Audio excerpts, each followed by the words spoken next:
30 seconds heads up for the TV crew.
We have technical difficulties, so we are going to wait a couple of minutes.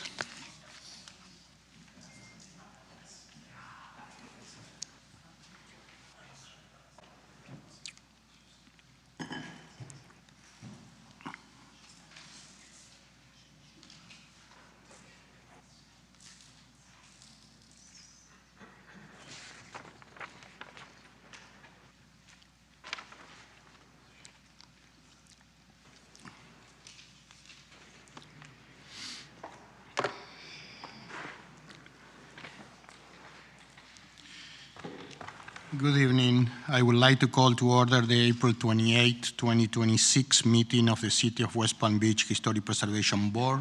Can we please begin with a roll call? Katie Jacob. Present. Peggy Marker. Present. Caleb R.W. Locks. Here. Waters. Present. Gabriel Jaroslavsky. Here. James Murphy. Here. Jeffrey Sheldon. Here. Gerald Buxbaum. Here. Taylor Smith. Here. Thank you.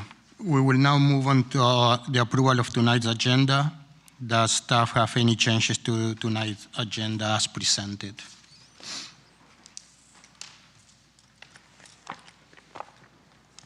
Thank you, Mr. Chair. Just the items that are noted in red on the agenda.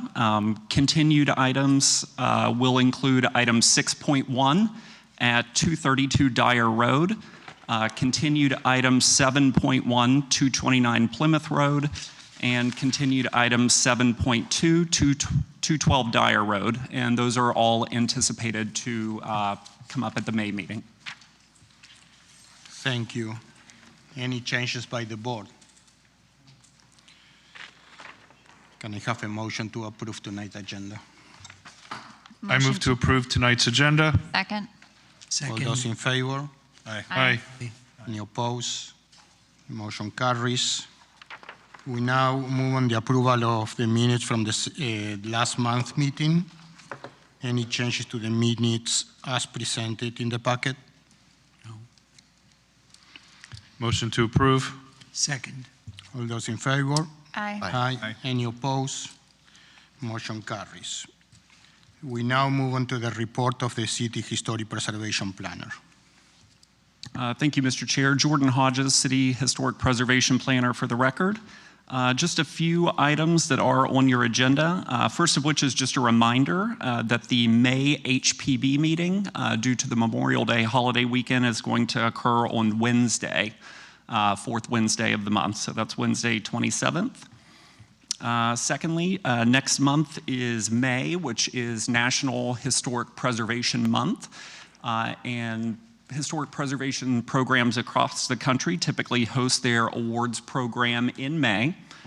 So we have created a call for nominations for homeowners, business owners, to submit applications for a historic preservation award. And this year, like past years, there are 4 categories. We have the rehabilitation of a historic structure, infill design for successful new construction, craftsmanship or local handyman, and then for service for individuals and organizations who are impactful in the community through their preservation efforts. We will be hosting the call for nominations and the nomination form on the city's website, and we hope to have that up tomorrow on the preservation webpage. Moving on, so if you have an item tonight and your item is continued, if you would like to be heard at the next meeting, which is the May 27th, 2026 meeting, your resubmittal will be due to your case manager by noon on Wednesday, May 6th, 2026. But if you'd like some additional time, you can be heard at the June 23rd, 2026 meeting by resubmitting your project by Friday, May 15th. And then one more item that is not on the agenda. Staff has had some really good conversation with Caleb, our member, and he'd like to bring up a discussion item this evening at the end of the meeting. So it shouldn't take very long, just kind of an informal discussion between staff and the board. So just sit tight. I know everybody will want to be scrambling out of here, but we'll be quick. Okay, that's it, Chair. Thank you. Thank you, Jordan. So we now move on to the remarks by the chairperson. The matters before us this evening are quasi-judicial in nature, which means we base our decisions on competent, substantial evidence that comes before us. We ask that you please keep this in mind when making comments. For each of the cases in tonight's agenda, the applicant will have 10 minutes to present. 15 minutes will be allotted for cases involving a demolition. Following the applicant's presentation, staff will present. We will then open the floor to public comment, which will be limited to 3 minutes per person. If you are planning to speak during public comment, please be sure to fill out a comment card found in the foyer and turn it on to our board secretary. After public comment, the applicant is allowed a rebuttal, which will then be followed by executive session where we will render our decision. To lead into this, we need to let you know if we had any conversations outside of this meeting, so we now move on to the declaration of ex parte communications.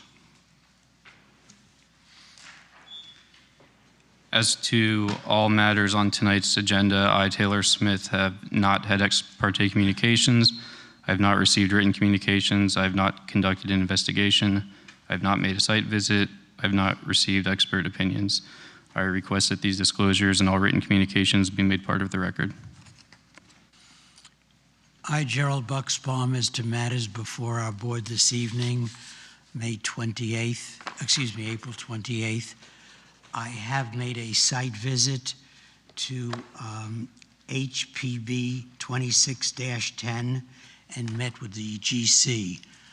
Regarding all other matters before this board this evening, I have not had ex parte communications, received written communications, conducted an investigation, made a site visit, nor received expert opinions. I request that these disclosures and all written communications be made part of the record. As to matter HPB 26-10, 511 Upland Road, I visited this site prior to the last meeting, and I received an email from the owner. I've not been out there since. That being said, I believe I can proceed to hear and decide this matter impartially and on the merits of the presentation. As to all other matters on the agenda, Jeff Sheldon, have not had ex parte communications, have not received written communications, have not conducted an investigation, have not made a site visit, and have not received extra opinions. I request that these disclosures and all written communications be made part of the record. As to all matters on tonight's Historic Preservation Board, April 28th, 2026 board meeting, I, James Murphy, had received one email correspondence from ownership of, what is that? HPB 2610, 511 Upland Road, requesting a field visit, which I did not do. As to all other matters, I have not had ex parte communications. I have not received written communications. I have not conducted an investigation. I have not made a site visit. I have not received expert opinions. I request that these disclosures and all written communications be made part of the record.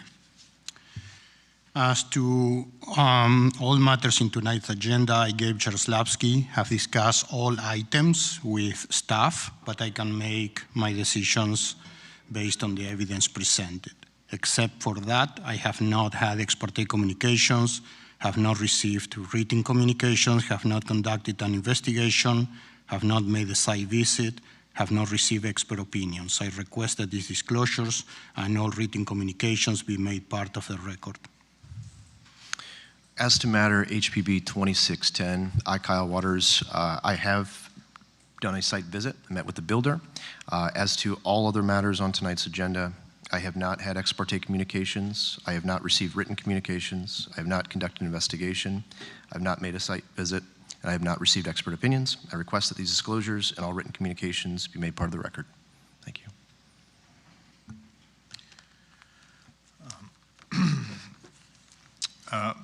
I, Caleb Laux, received an email from the owner and applicant at HPB case 26-10 at 511 Upland Road. I made a site visit with the builder, and I had a phone conversation with the owner of the property. As to all other, but I'm able to judge the case based on the merits of the evidence presented.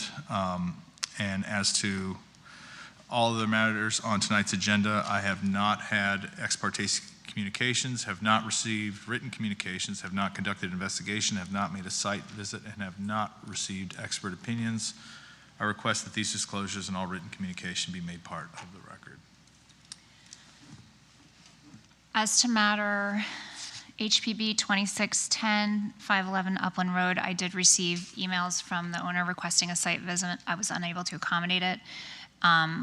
With the exception of that, as to all matters on tonight's agenda, I, Peggy Marker, have not had ex parte communications, have not received written communications, have not conducted an investigation, have not made a site visit, and have not received expert opinions.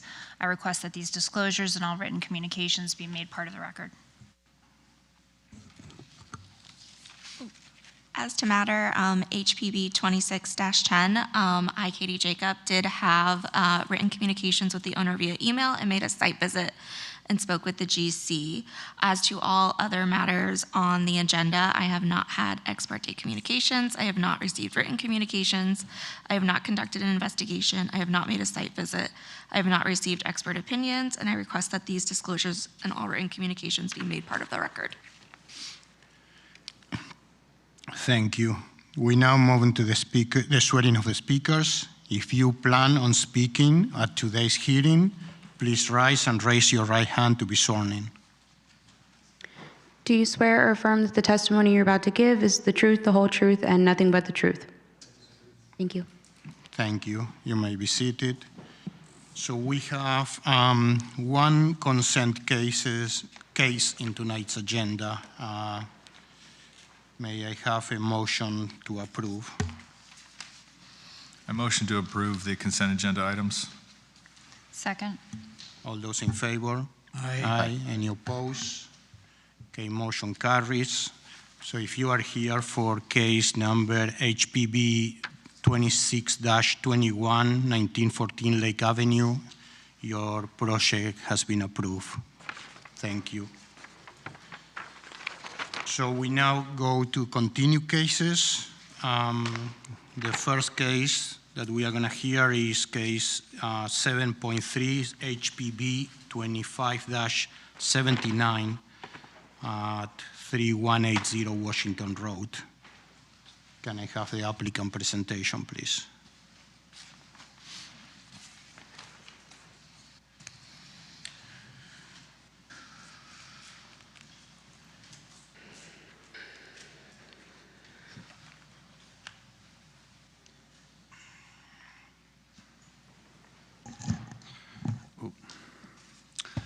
Good afternoon. For the record, Michael Perry, representing 3180 Washington Road, LLC.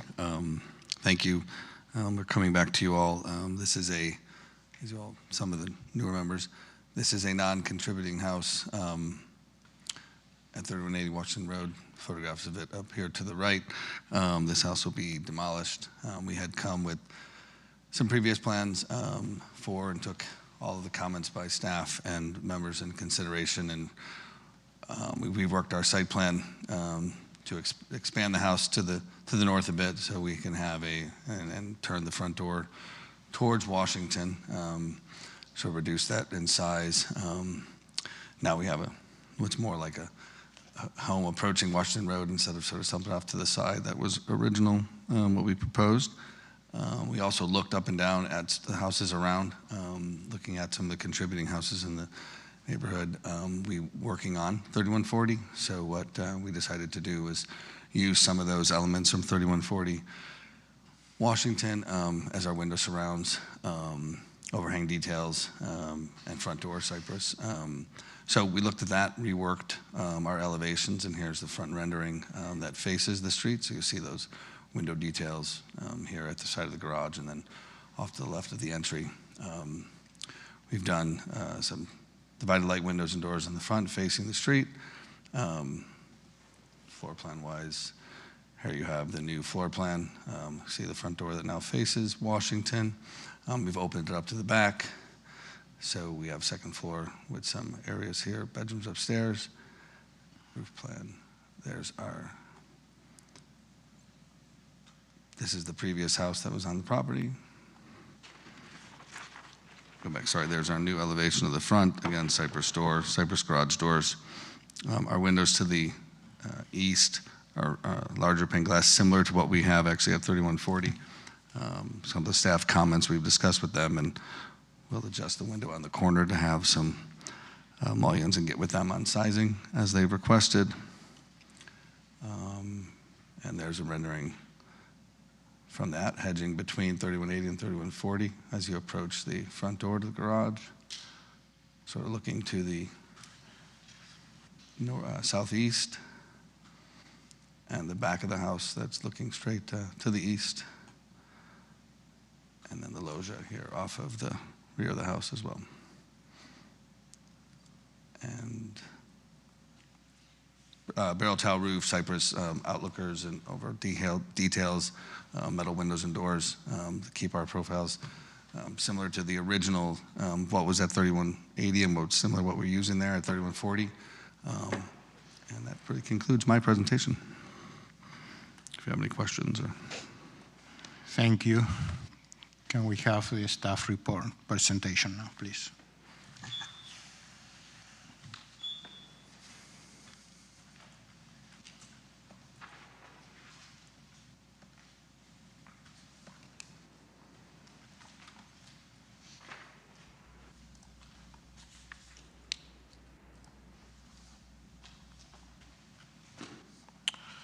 Good evening, Anthony Mendez, Historic Preservation Planner for the record, speaking as the case manager for HPB 2579. This is a request for demolition, new construction at 3180 Washington Road. In accordance with our new city logo, you may have noticed a new presentation prototype that we'll be instituting moving forward. This case was last heard at the December 9th, 2025 HPB meeting. It was staff recommended continuance, and the board concurred with that recommendation. Since then, the applicant has worked with us on a revised design package. So just some background context, address is zoned SF14C5. It's short for Historic Single-Family High-Density Residential Context 5. It is a non-contributing property in the Prospect Southland Park Historic District, and it was constructed in the year 2000, and what the district survey identified as Neo-Mediterranean Revival.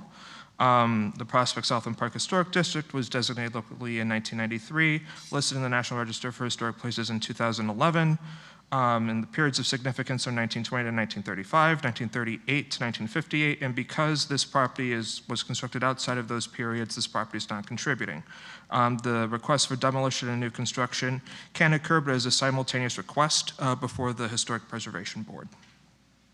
And again, new construction is anachronous with the historic district's period of significance, and while an applicant has wide latitude in terms of design creativity, precedence, and inspiration, Infill is still subject to our historic preservation section review. The National Alliance of Preservation Commission has outlined 3 design principles last year in their quarterly journal for infill or new construction. That's for new construction to be compatible, subordinate, and differentiated. We also have our additional criteria for new construction alterations. Those are specific design standards with reference to surrounding contributing properties. So here are the surrounding properties just outlined in my staff report. Special attention to the 3 properties to the north. So that's 3131 Washington Road, 3135 Washington Road, and obviously the neighbor to the north, 3140 Washington Road. So in just the ensuing slides, we'll demonstrate the revised architectural drawings adjacent to what was proposed last December. So here we have the site plan and the reconfigured front entry. I know that was a concern that we initially raised as staff. And you know, we now see a reconfigured front entry that's now facing Washington Road. You have the west elevation drawing, taking note of just the revised fenestration pattern and front entry detail. Have the north elevation drawings, east elevation drawings, again, taking note that this is the rear, this is going to be facing the waterfront. Have the south elevation drawing. Have the new streetscape elevation just in comparison to what was proposed last December. Have a new proposed roof plan.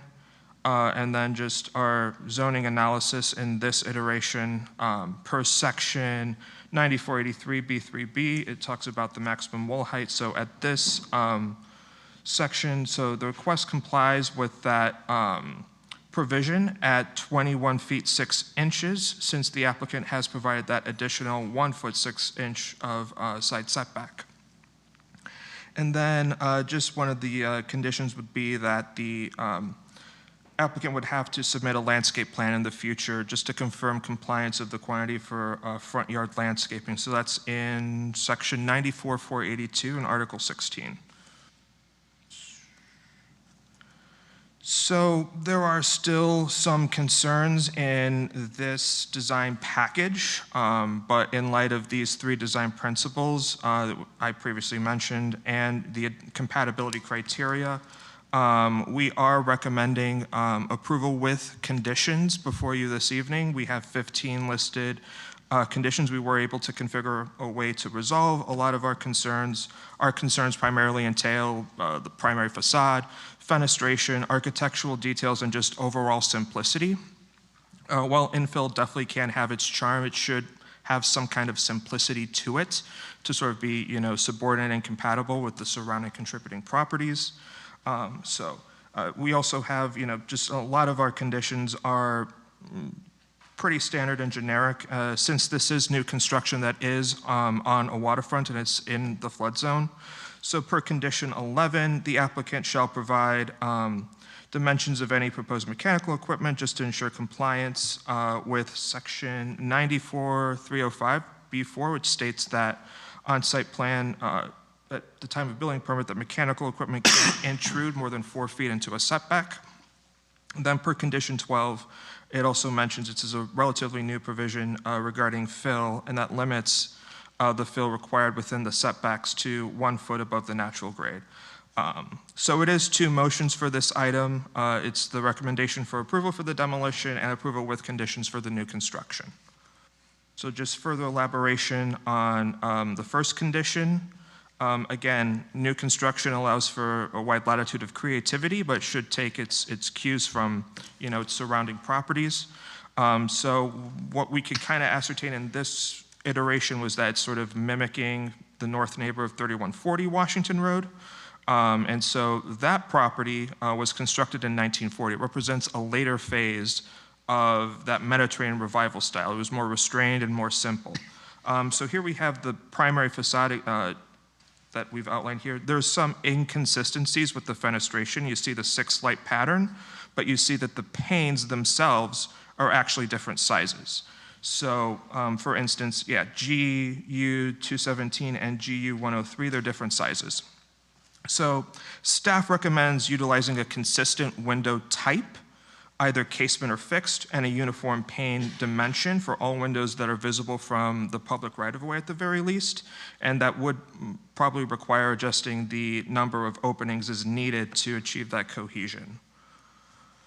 So these are just some of the existing photographs of 3140 Washington Road before the COA approval from, I believe, 2022 is where they were trying to rotate the house. So courtesy of Douglas Elman Real Estate, just for reference, we have the second aerial image. Further elaboration into similar to that first condition for condition number 4. Again, that's based off of a historic image showing the casement window of 3140 Washington Road. The current corner window that's being proposed, it's just a fixed pane. It doesn't really utilize a divided light pattern. So per this condition, staff recommends a corner window to be redesigned for stylistic compatibility. And the corner window should definitely have should be smaller in some cases as the applicant is proposing to put a toilet there. For condition number 3, the front entry, staff finds is a little bit too modern and contemporary compared to a historic image of 3140 Washington Road.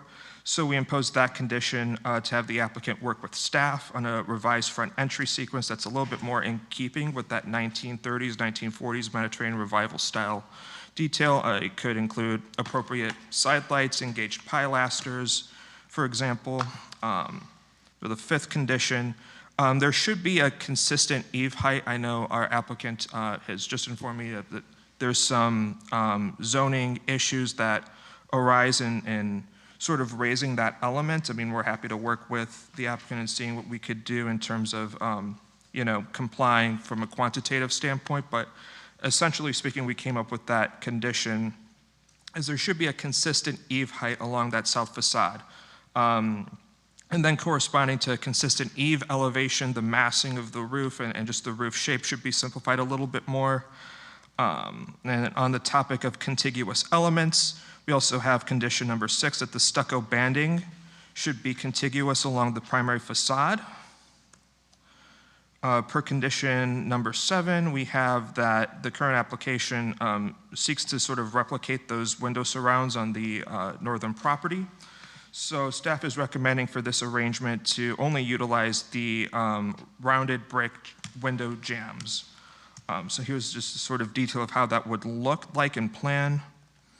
So we are definitely aware of some of the concerns. We are happy to work with the applicant to achieve full compliance with the standards in our historic preservation ordinance. Since this is a case for demolition, new construction, we sent out courtesy notices of the public hearing. That was on November 25th, 2025. And since this was a continued case, additional mailers were not issued in this cycle.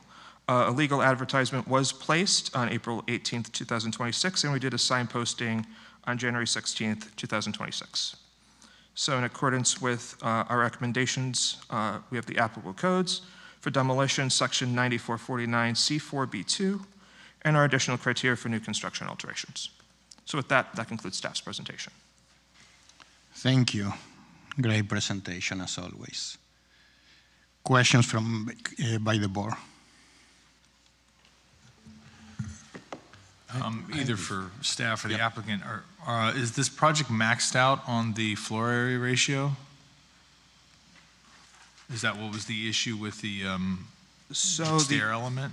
The issue, I believe, and the wall height. The applicant can correct me, I believe is wall height at side setback. I believe they have plenty of room left for FAR and lot coverage. Oh, okay. Yeah. That one.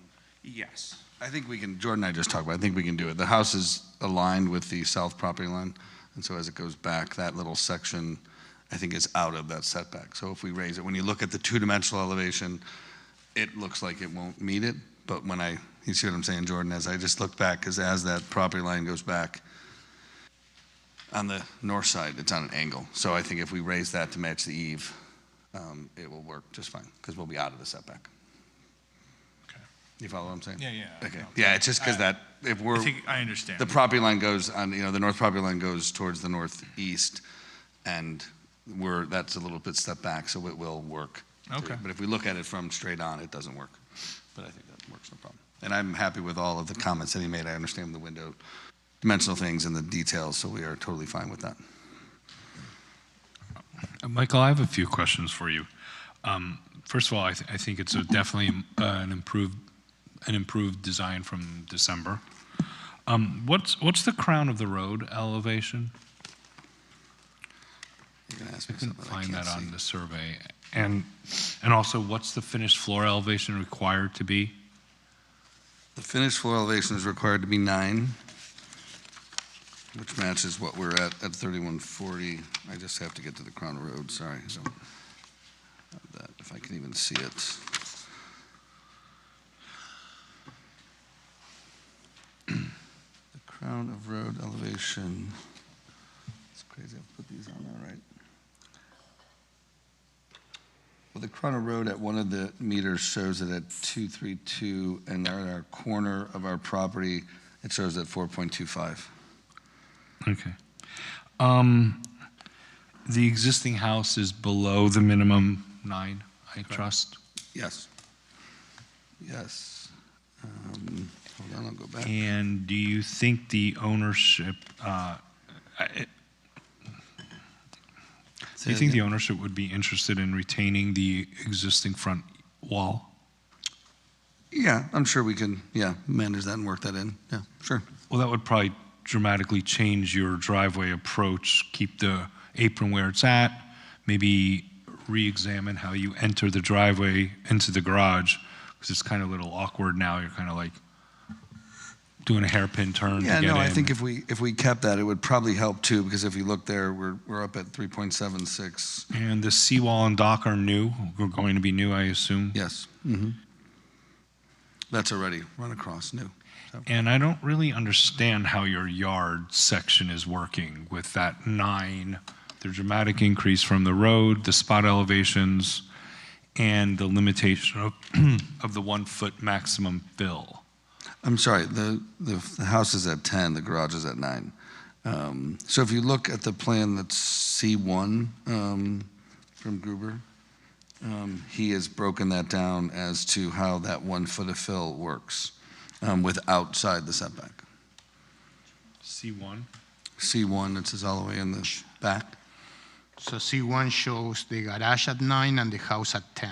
Yeah, sorry, that's what I just corrected. I apologize. I said All right, that the house is. I'll examine that. Thank you. Yep, thank you.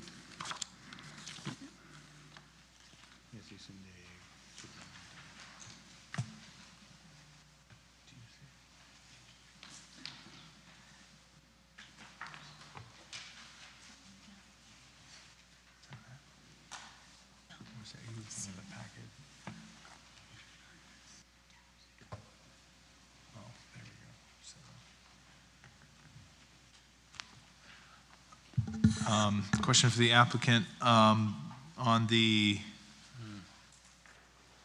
southeast corner of the structure, there's a planar difference between the first and second floor. Yes. Can you describe that element you're using to mitigate that difference? I'm going to go to the, yeah, pull that up. So.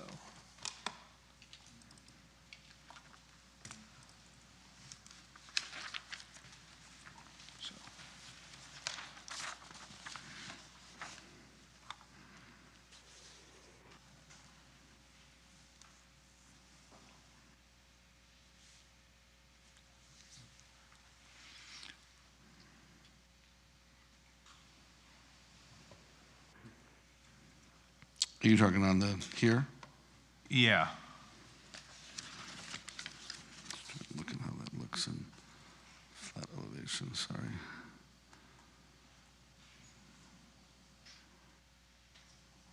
So that band wraps around, so it's right here on that section right here. So that band wraps around and projects. It's actually some of the detail we did. It's sort of a, if I blow this up.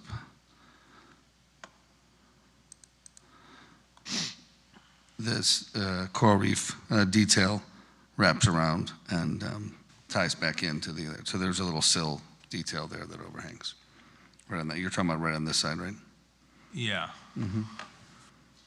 Is there any reason why you wouldn't have that align? Well, it could align. I mean, it could step back and not have to go to the garage. It basically hits that rear wall to the rear. It could only project past that and not have to go all the way up. That could be brought back. The historic house to the north has planters incorporated on the second floor, correct? Correct. We're not incorporating planters. We're just using that sort of still detail all the way around. Okay. So you see in the rendering, this rendering here, we're incorporating that detail around, but it does not have to project on that one side. And what's that material? That's coral stone. Okay.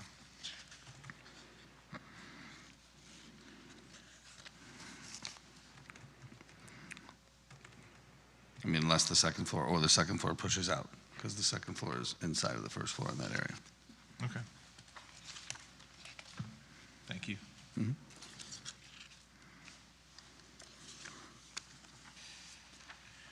So, Mr. Perry, I heard that you said that you are in agreement with all the conditions of approval? Yes, yes, sir. I think we've worked out the little stair detail, which we discussed, and yes, we're in agreement with all those in the windows and those little configurations that they had. Completely in agreement. Thank you. Any other questions by the board? Is anybody in the public that wish to speak on this case? Okay, seeing none, we move to executive session.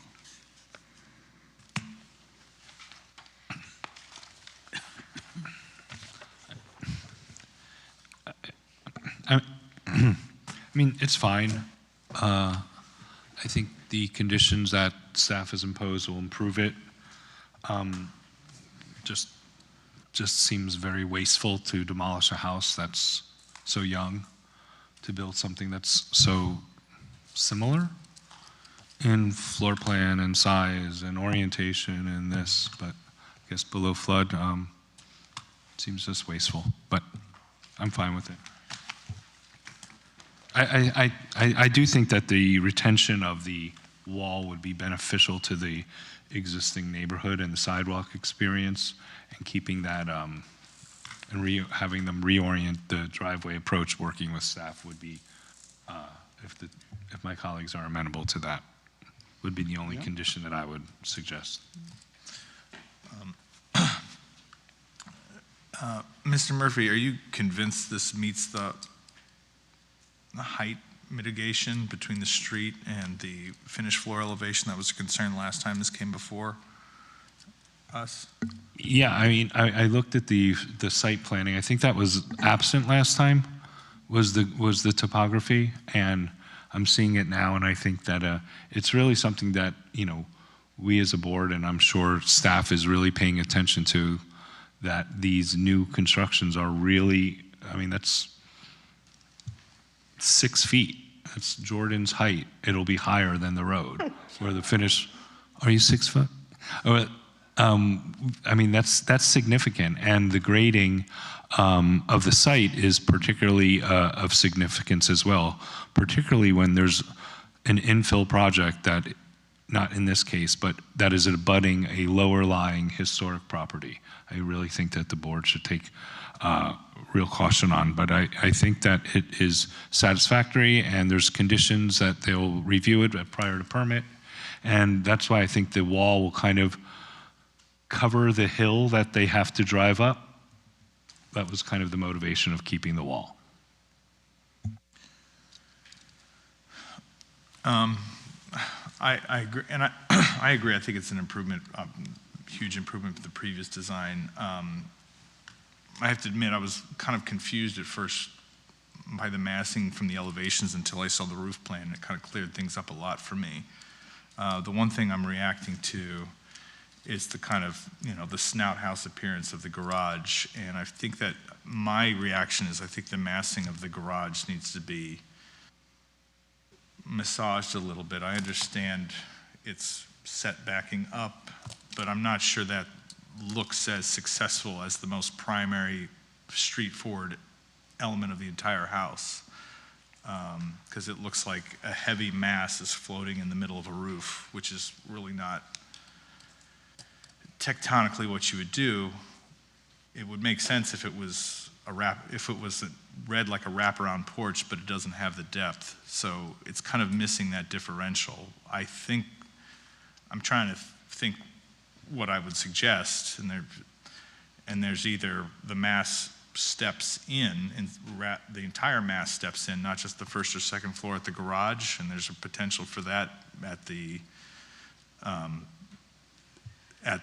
the last bay, which doesn't have to be a full depth garage based on, I mean, unless everybody in the house intends to drive a Yukon XL, you could have a 18-foot interior bay, or like a moke-sized bay, and that would go smaller towards the street, and then that would have potential to relate to basically the bathroom width above. That's one thought. Another thought is kind of why I was pulling on the thread of the rear facade. Maybe another way to mitigate the planar differences is to actually borrow from the planter idea from the neighboring house to mitigate those differences, because I just don't think the roof between the first and second story is just not, I just don't think it's successful.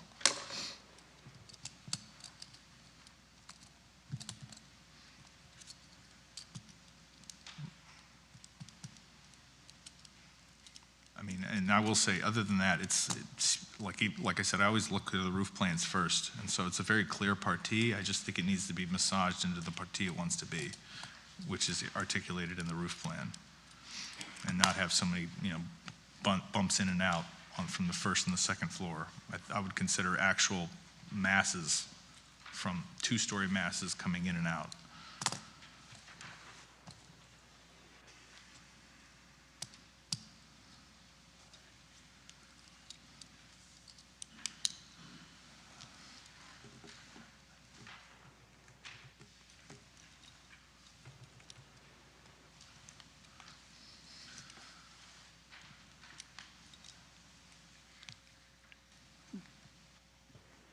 I mean, do you think that that is something that we can put in the conditions of approval, or it sounds a little complicated to me? Yeah, I mean, it's like one of those, it's like, and I kind of feel for the applicant here, because I don't know, this is the second time I've seen it, this project. I don't know how many times this house has come specifically, so this will be the third time. The second time. This is the second. But the first one was in December, yeah. Well, didn't this property come before, yeah, probably the actual way property? Back. Yeah, probably way back. Another owner. Right. Yeah. Anyway, yeah. But that was before my time. But I will say this is a positive direction. I just feel like it's, in a lot of ways, it's like kind of the first time we're seeing this kind of iteration of it.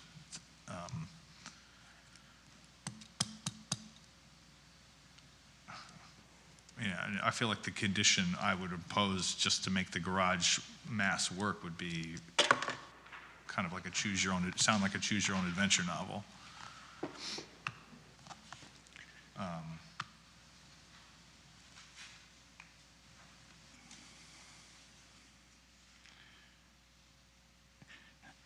I mean, if we are going to continue the case, we need to give more clues how to resolve it. Otherwise, we need to figure out a condition. Anthony, is this something you feel you could work out with the applicant? I mean, honestly, the short of it is the planar differentials being mitigated by the one-story roof, I just aren't quite doing it for me. And so I would say that would be the crux of the issue, of resolving that in a different way with different massing arrangements, or different, like I said, like using maybe a planter to mitigate that in parts of it. Because right now it's like a half and half of like a truncated roof. And then, like I said, and again, if this was like towards the back of the house, or can you put the main elevation on the screen, please? I would have less of an issue, but this is like the primary elevation. This is like the thing you're going to see from the street, more so than the front door. I think it could also work to make the first garage bay one story and lose the projecting bathroom element over it, and then align the wall planes of the Second two, floor? yeah, and have just a one-story, just to simplify the massing, right? Have your forward-most garage bay one-story, and then maybe that does step in, maybe that's not the full. I think your garage exterior dimension is 25 feet right now. I don't think all 3 garage bays need to be 25 feet in depth on the exterior, and then I think that you could, when you lose that square footage upstairs, you can put it into, you can widen the second floor mass above the remaining 2 garage bays and bring those walls into alignment and just simplify the form of the front of the house. I think that's one thing I would suggest. I was thinking about that, because basically you'd have to reconfigure the suite that's upstairs. But then you could align the 2-story mass with the two-bay garage, and then make the 1-bay subservient, and, you know, it also breaks the mass down as it approaches the street. I think that's one solution. I mean, if that could be a condition for approval, but I'd be open to other solutions. But that's a pretty straightforward answer to kind of solve this massing. Okay, do you think that, Mr. Perry, that if we put this condition of approval, you can work with staff, you understand what the board is looking for? Yeah, can I make one comment or ask one? Sure. Yeah. Come to the mic, please. So I think in this front scenario, I know Taylor had said take it to 1 story, but I think I could offset the second floor, bring the first floor back to the bay and the first bay smaller, and then move the second floor back to follow that bay. So then it would be, this mass would move to the south instead of it being centered over there. So either way, I think it could work. I'm happy to work with staff on both options, whatever you guys want me to do. I mean, that just sounds like, I feel like we're trying to like take away the amount of moves that you have to do, rather than kind of shift them around.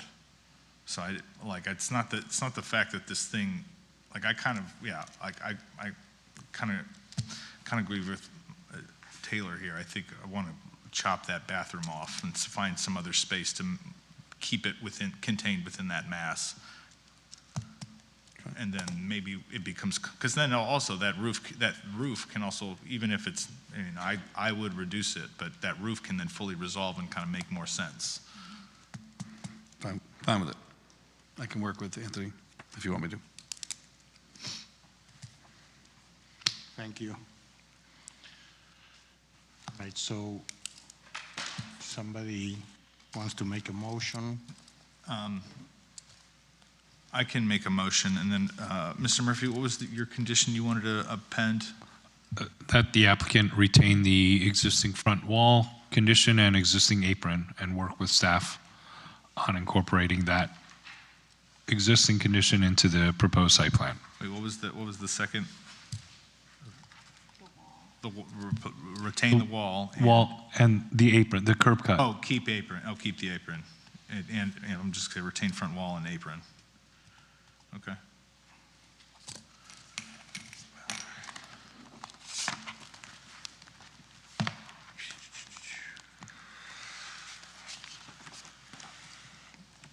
All right. Got so much paper up here.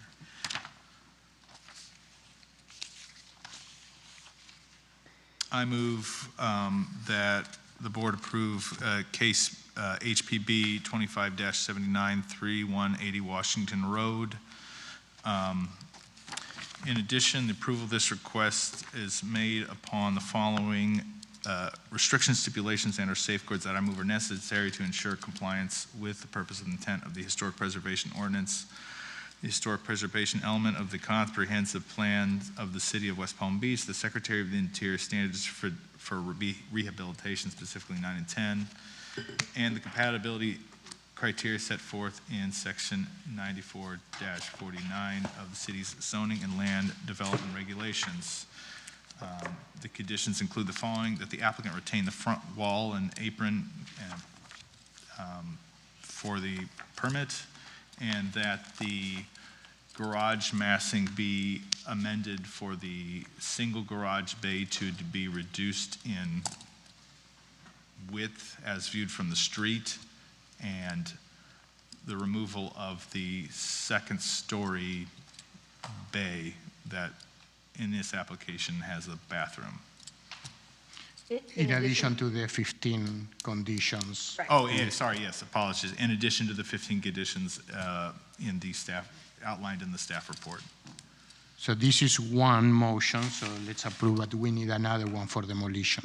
Do we have to grant one for addition? Oh, geez. Well, you need But demolition first. let's, huh? Oh, we have to. All right, let's, okay, got it. so, Ah. do I have a second? Second.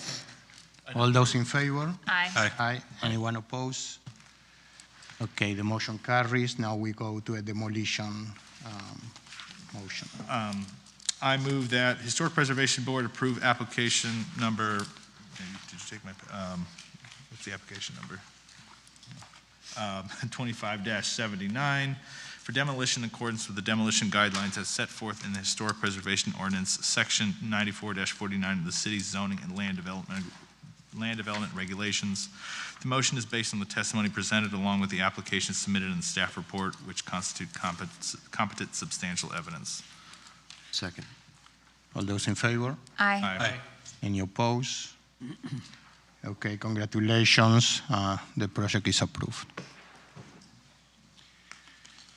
Next case is HPB 25-105 at 410 49th Street.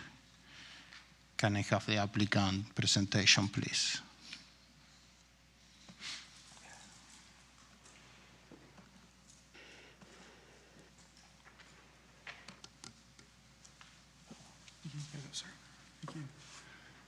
Good evening. For the record, my name is David Lawrence with David Lawrence Architecture, representing the client. This is the first floor, I'm sorry, the front elevation perspective. I just wanted to start that with a kind of an overview. This is in the northern part of town. Let's see if I can.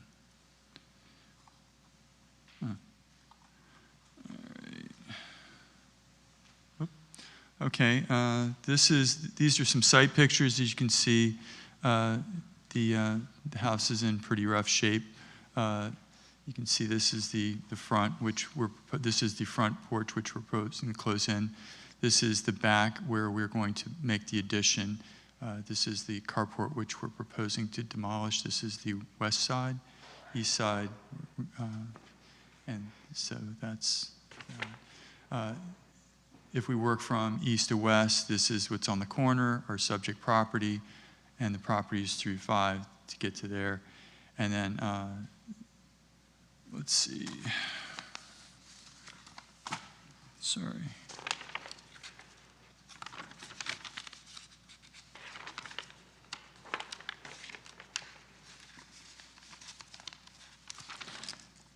And then if we look at number 8, I think is of particular interest. This is the property directly across the street, which is a combination of 1 and 2 story. There are a total of 3 properties in close proximity that are 2 stories, while the preponderance of the block is 1 story. The houses in the immediate vicinity, there are 2-story houses. Okay, so this is comparison site plan demolition. This is the existing site plan. This is a proposed carport. We're going to propose to enclose this porch. This is the proposed site plan here. The blue represents the 2-story portion addition, which is behind the ridge line of the existing roof. We are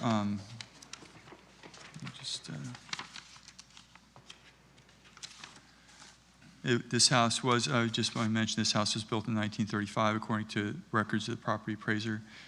We're proposing, the existing house is 685 square feet. We're proposing a 389 square foot addition on the first floor and 664 square feet on the back, along with an accessory garage structure and enclosing the front porch.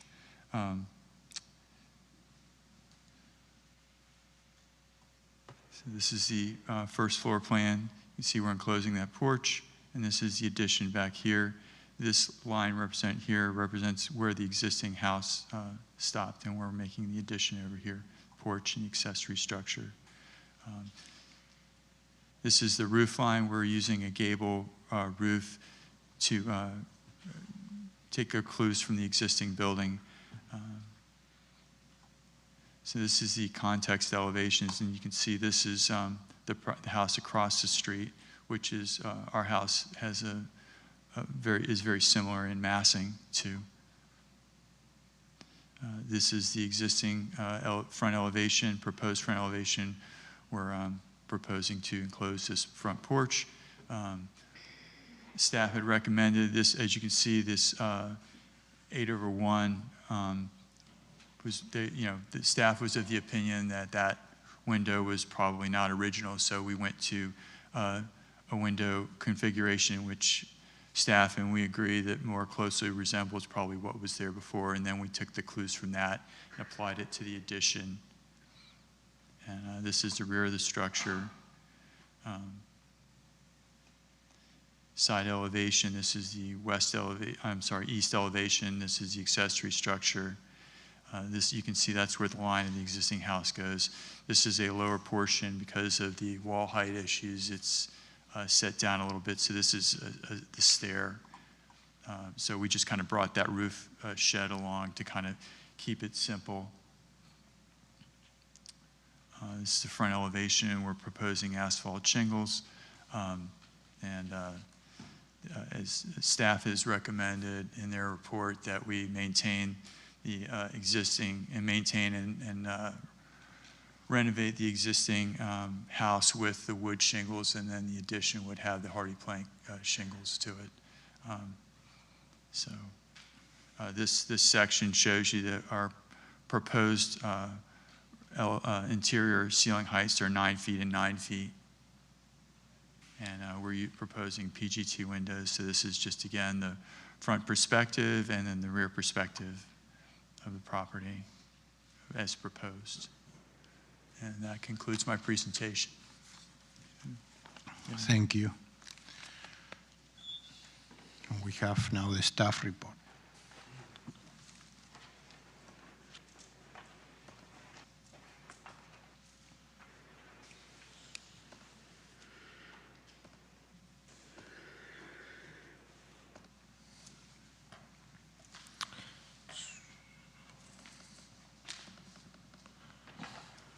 All right, Anthony Mendez again, Historic Preservation Planner for the record. Speaking as the case manager for HPB 25105, this is a request for addition modification at 410 49th Street. The request entails the construction of a rear two-story addition and the construction of a detached single-bay garage. Just for some background context, so this application was initially scheduled for January.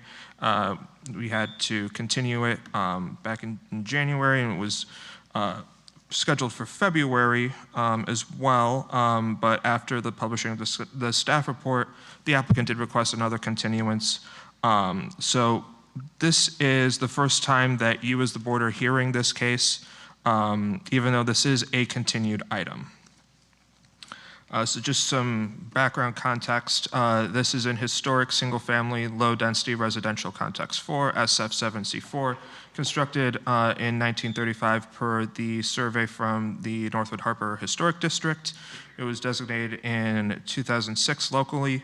It fits within that second period of significance of 1929 to 1940. We have two existing nonconformities on the site. First, we have the front setback. It's measured at 19 feet, 9.5 inches, whereas 25 feet would be required today. We also have the side setback, so that is towards the east. That's measuring at 4 feet, 3.5 inches, whereas today 5 feet would be required.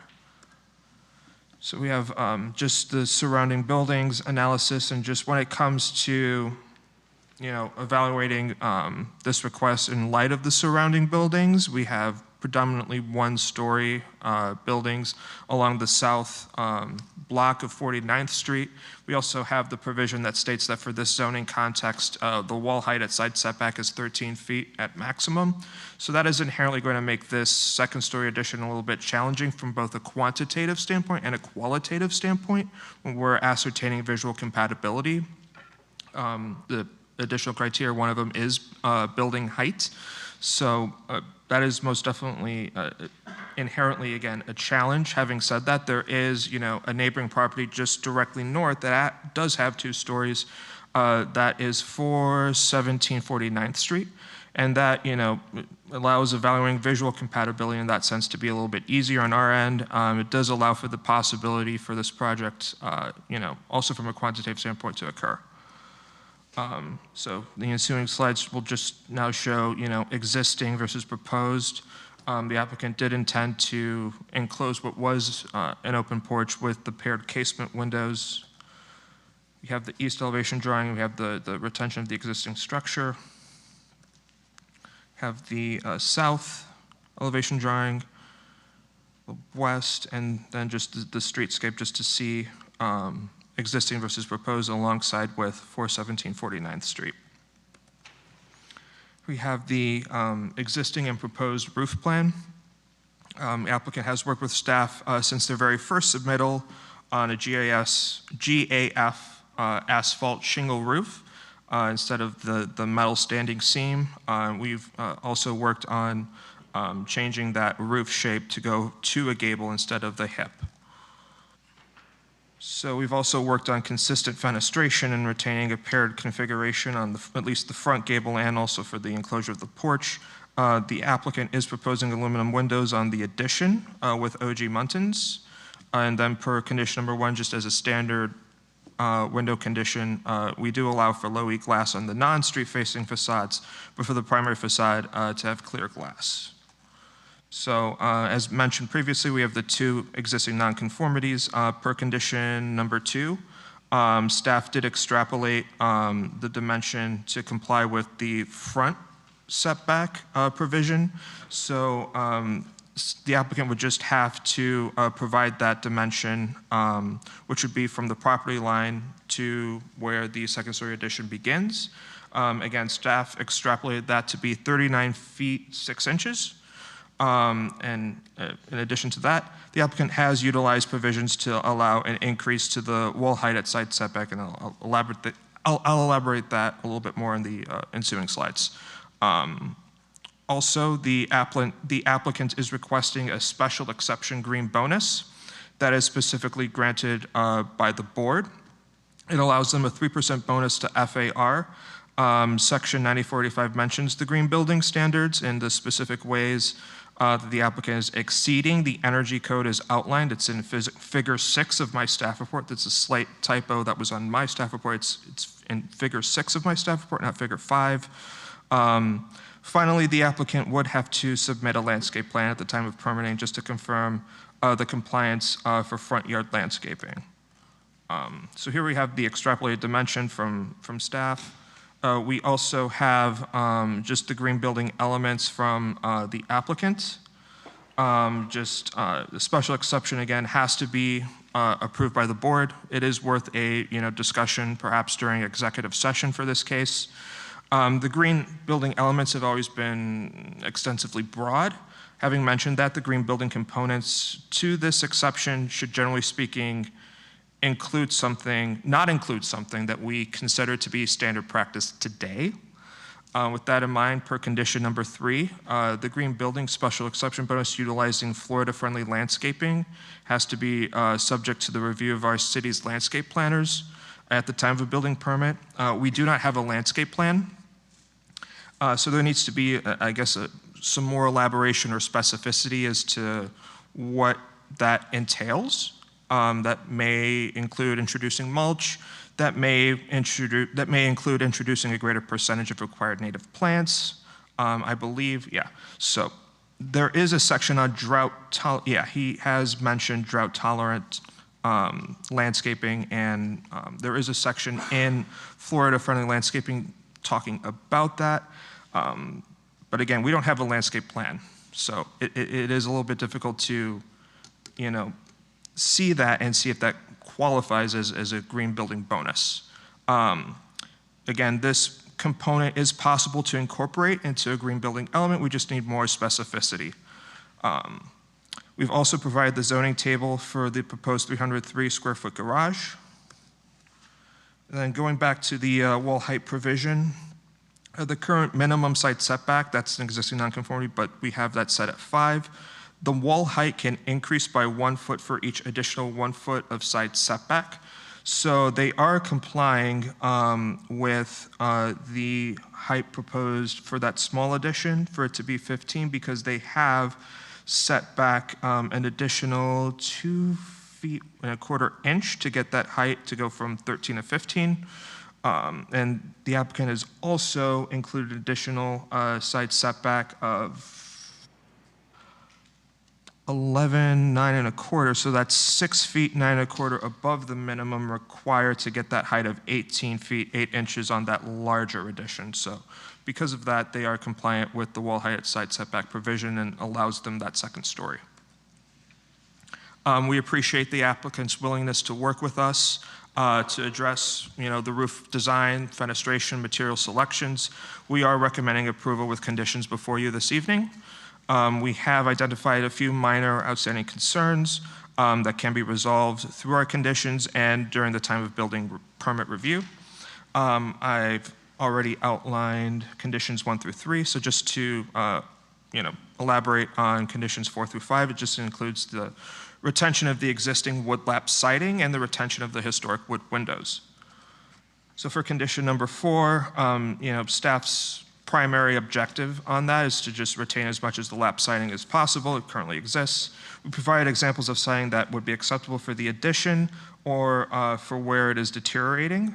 And this would also preclude that faux wood graining that we see on in this section in the slide. So either the James Hardy or the Aztec would be acceptable. The implementation of a faux wood grain for that condition would be prohibited. Also for condition number 5, wood windows are a rarity here in South Florida. We have imposed that condition to retain them to their best ability possible. Yeah, it's the window trim and sills that we wanted to have them retain per this condition. As the case manager, I did receive correspondence from the Northwood Harbor Association on February 16th. This was still during the continuance phase. While this case was advertised, I did send them the architectural plans and inform them of the continuances. I did make sure to reach out to them once more once this case was going to be presented again. I did not receive any follow-up correspondence from them post February 16th or post my email from April 20th. I did receive correspondence from Ms. Angela Shand on February 17th in support of the project. And lastly, on April 20th, I did receive correspondence from a licensed contractor someone by the name of Richard Addenberg. So applicable codes are the Secretary of Interior Standards for Rehabilitation. That's pages 75 through 162 of the 2017 edition, and our additional criteria for new construction alterations. With that, that concludes my presentation. Thank you. Questions by the board? I just wanted to clarify something. His extrapolated dimension to the street for the second story is really 38'8" based on our reckoning, so I just didn't want to, it's a little bit different.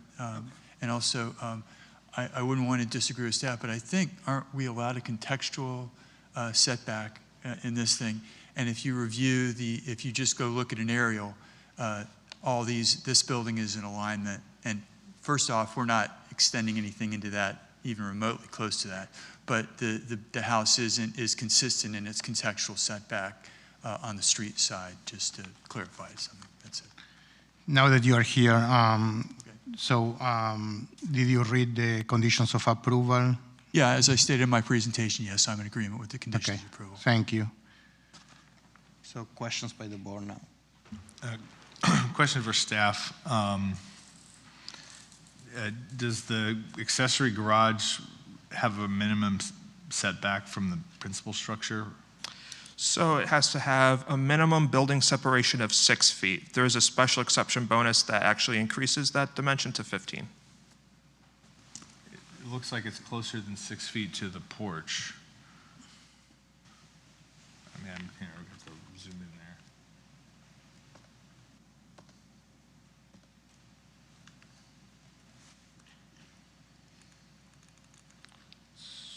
If you look at, it's 4'5" to that landscape buffer, and that's about another 2 feet, so it is 6 feet to the porch. If you see, I don't know if I can zoom in on that. Well, what about the cantilever? It,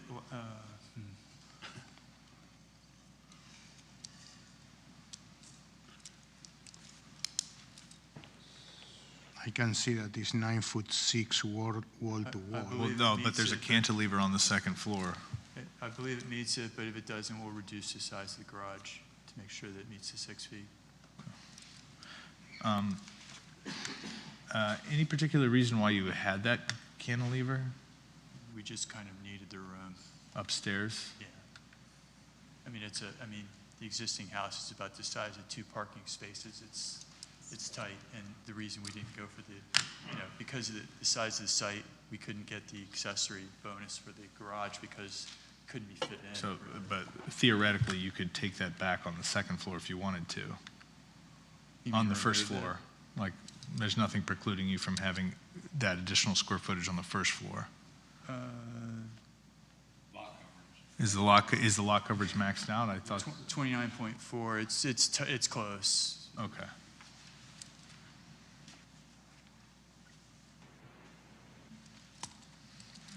And the max is 30.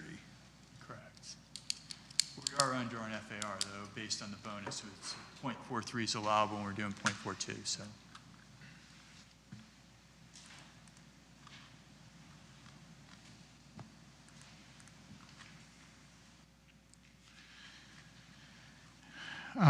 Question to staff. So there are 2 sliding doors. Any reason we usually don't approve sliding doors? Is there any reason why you didn't flag it, or?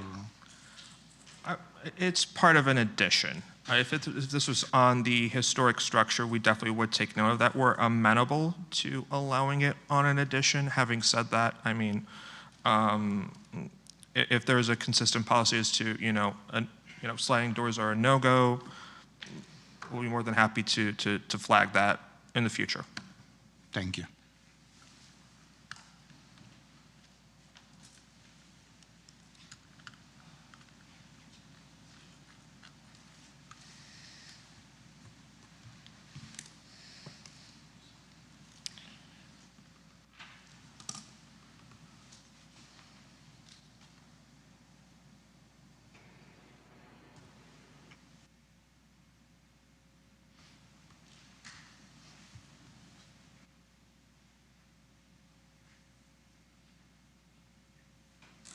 A question for the applicant. Second floor, proposed floor plan, there's what looks like dead space behind the primary bedroom east wall. Yes, that's just an elevated ceiling height. What we were trying to do there was to keep that shed consistent. So we just kind of, that's just kind of, it is just attic space primarily. Just to keep that a consistent look about that side. Okay, thanks. So there's nothing in there, it's just attic space.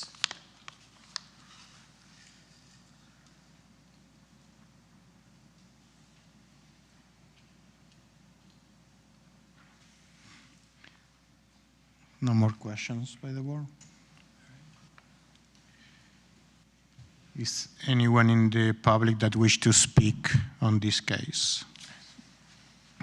Okay, seeing none, we move to executive session. I can start. I think it's fine. I also flagged the sliding doors, and clearly understand the challenge of putting an addition on this house. He's done what we procedurally like, what we generally have liked to see at the ridgeline.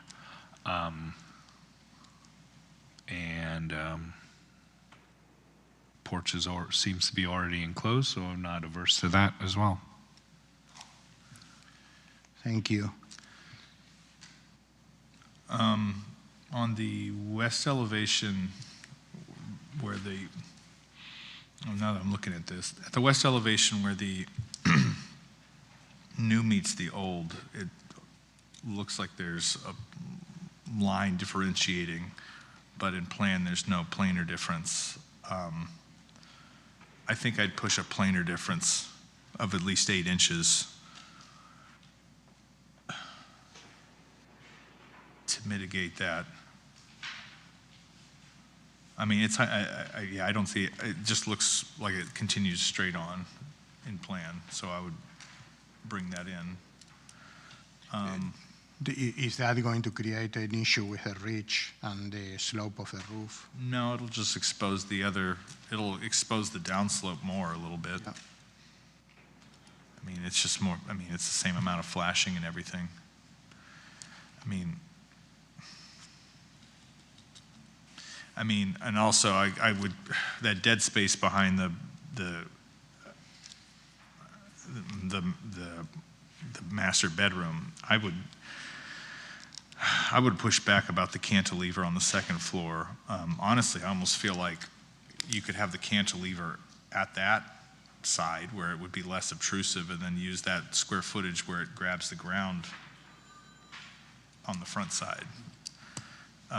It's just because it's really awkward how it reads in the back. Because it looks like that porch is like holding up the entire second story of the building, because there should be columns where there needs to be there. But I appreciate, I mean, I kind of see this size of constraints. So it's like, my gut is to even pull this back from the street another another couple feet. But, I understand if we have so many space constraints, then I see this space that's been nothing. That kind of shoots holes in that argument. So I'd like to, if we're going to keep, I'd like to explore getting rid of that cantilever, just because I don't think it really does much for the design. And of course, I'd add a condition of approval for the separation setback to be included. But that's pretty much it. I mean, I agree with Mr. Murphy. It's good enough. Just a couple tweaks.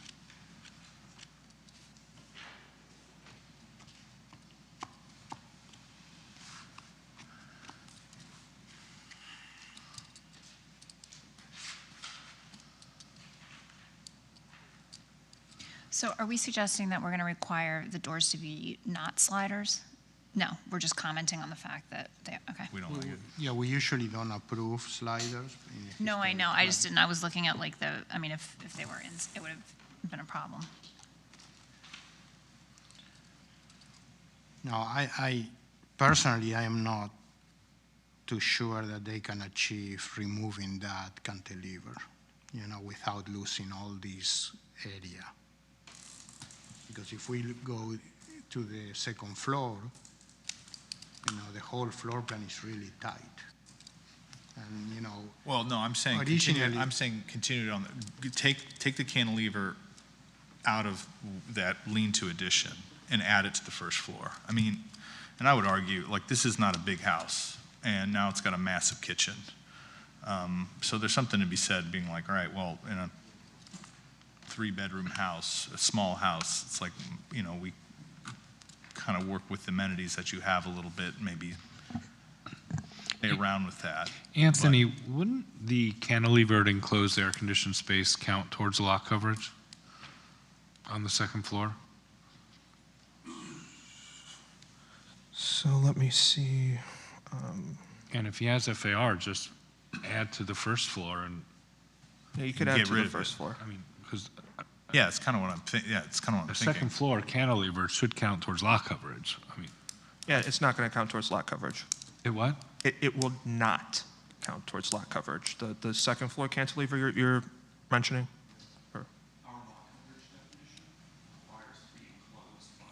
Yeah, it's enclosed by walls on all four sides. And I think there's a minimum dimension too. Yes. Exactly. Right, it's counting against FAR, but not lot coverage. Not the lot coverage, exactly. That's strange. And just that lean-to roof, its height is maxed out, is that correct? Yeah. Yeah, you can speak, Jordan.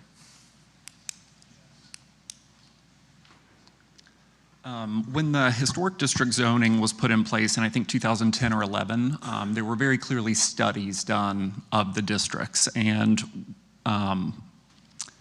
in districts that are predominantly one-story, it limits wall height to 13 feet at the side setbacks to kind of keep everything down. Mm-hmm. But what it inadvertently does is squishes it up in the middle, right? So usually we tend to side load things, right? But in this district, if you're going to go up and you have a typical size lot, it does it right in the middle. There's just no other way around it. Well, I'm just saying, again, I just see this empty space, and it's like, yeah, can we shove the bed in there? Right. And then you get a little bit more room in the master suite, a little bit, and a little bit more to play with, and then, you know, take a foot or two out of the living room. Kind of gets rid of that cantilever.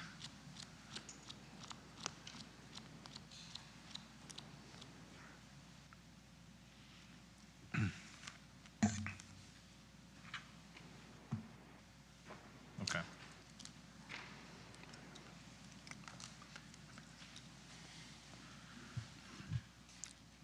Want to make a motion? I'm prepared to make a motion.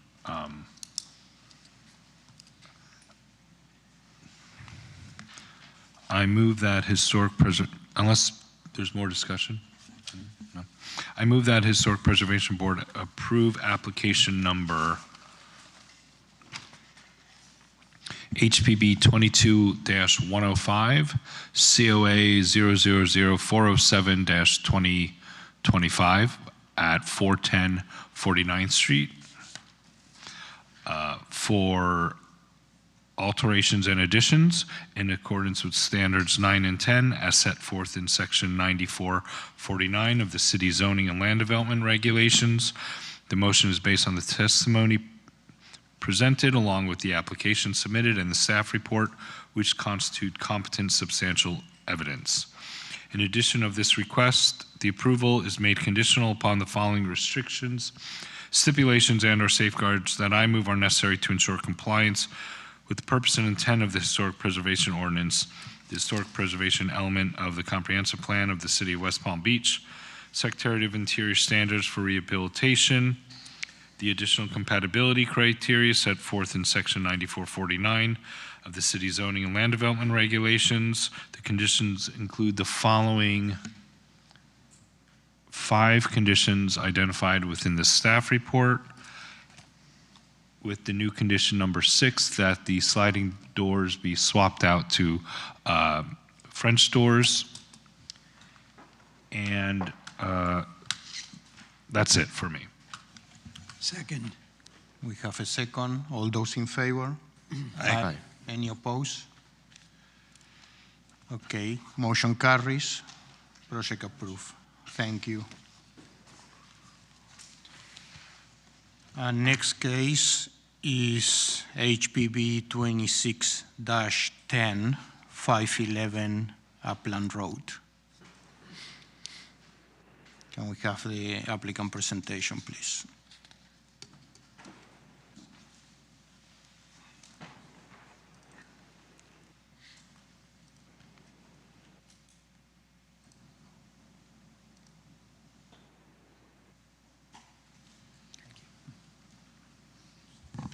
Good evening, everyone. Dr. Russell Rosicki, architect, representing the interest of Alana and Connor Pardell and their newest born baby, Sloan Lily Pardell, in this project for a request for demolition. We do have future plans for the main home, but this request is separated because of the state of disrepair of the structure. I'll pass through a bunch of slides or skip through them because I've shown this to you at the last hearing, so I'll focus on new information. We're, again, requesting full demolition of the structure.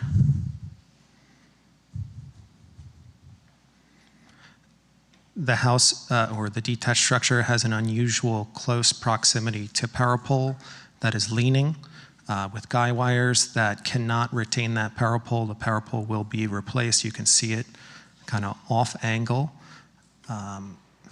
There's a chance of grounding and electrical issues or a lightning strike that could directly ground out into the structure itself. There's pictures of the power pole and its proximity. The grounding rod is less than 16 inches from the corner of the structure at the northwest side. Various repairs or replacements in full were done. There might be one or two studs, a few siding boards that are in place, not siding boards, but tongue and groove sheathing. But there is various cracks and disrepairs. The stucco is disconnected from the structure. As a reminder, there's no moisture barrier or membrane on the walls. The sheathing's all replaced. The framing has been replaced since the structure was built. You're looking at what was a converted garage, so nothing inside this structure is original. Dr. Siki, I'm sorry. This presentation we heard in full entirety last month. You did. And I think it was with no due respect, and I think we're all cognizant of the condition and the arguments for the demolition of the structure.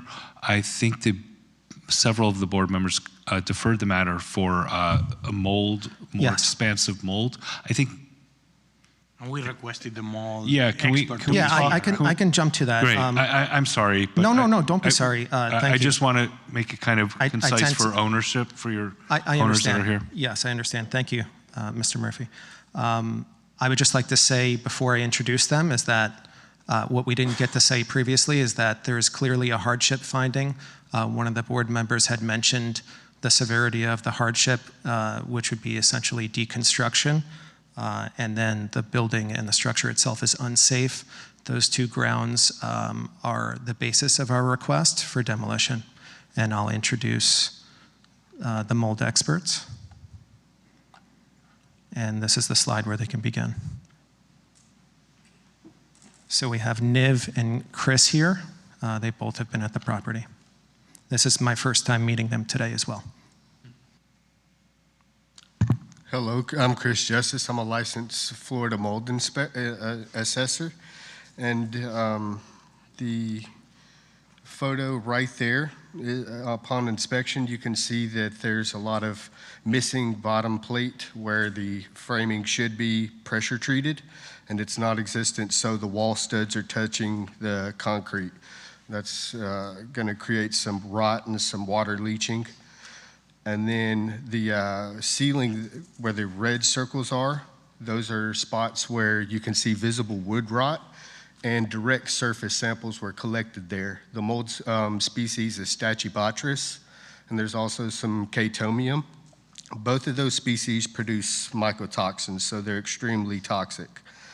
And then there you can see visible wood rot throughout the entire structure, minus a couple square feet, and there's no moisture barrier on all the walls except for that garage door, and even that wall shows signs of water intrusion and the staining on the bottom of the studs.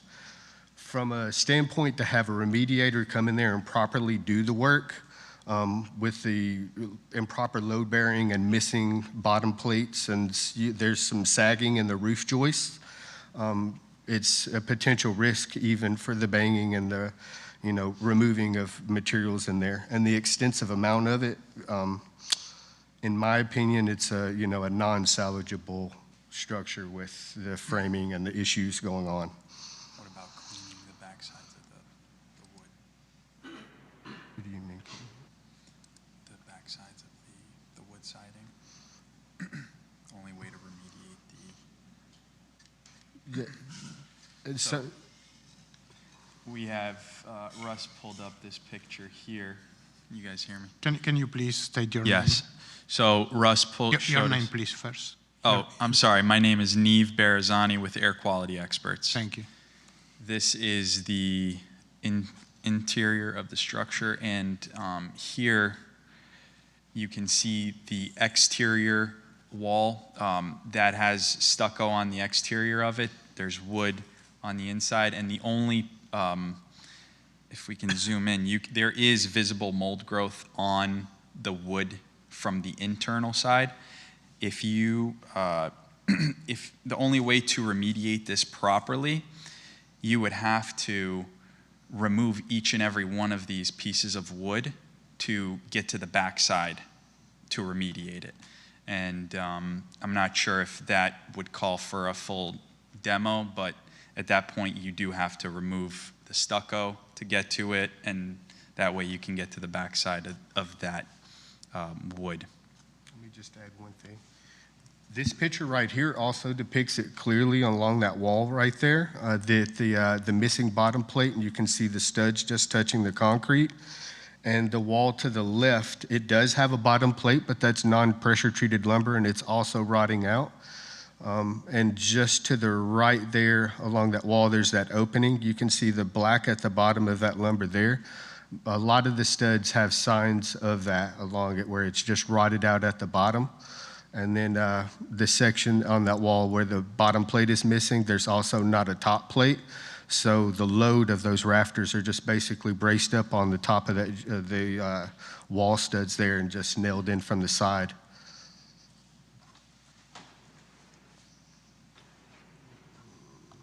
Where's the other one? Oh, we got pictures of the, let me take the laser pointer.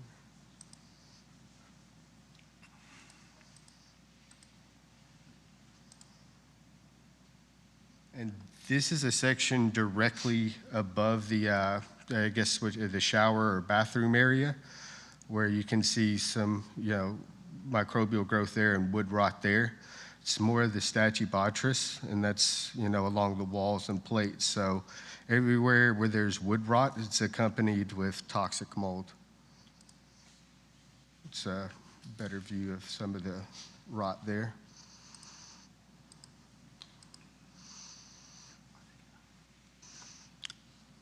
Thank you.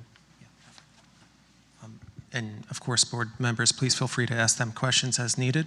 I just want to mention that obviously we had 2 structural engineering reports.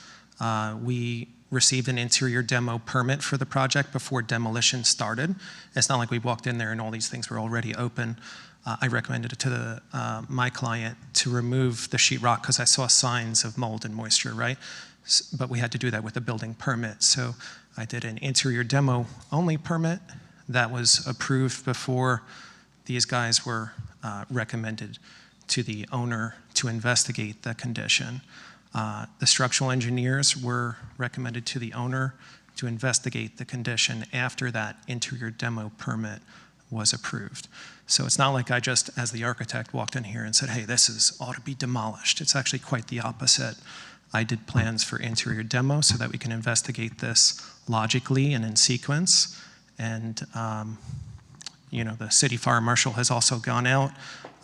Jordan has also gone out. I know a few board members have gone out, so I appreciate all of your time in doing that. I know this is a serious request, but it's also an unusual circumstance that poses harm, potential safety issues to the new owners of the property.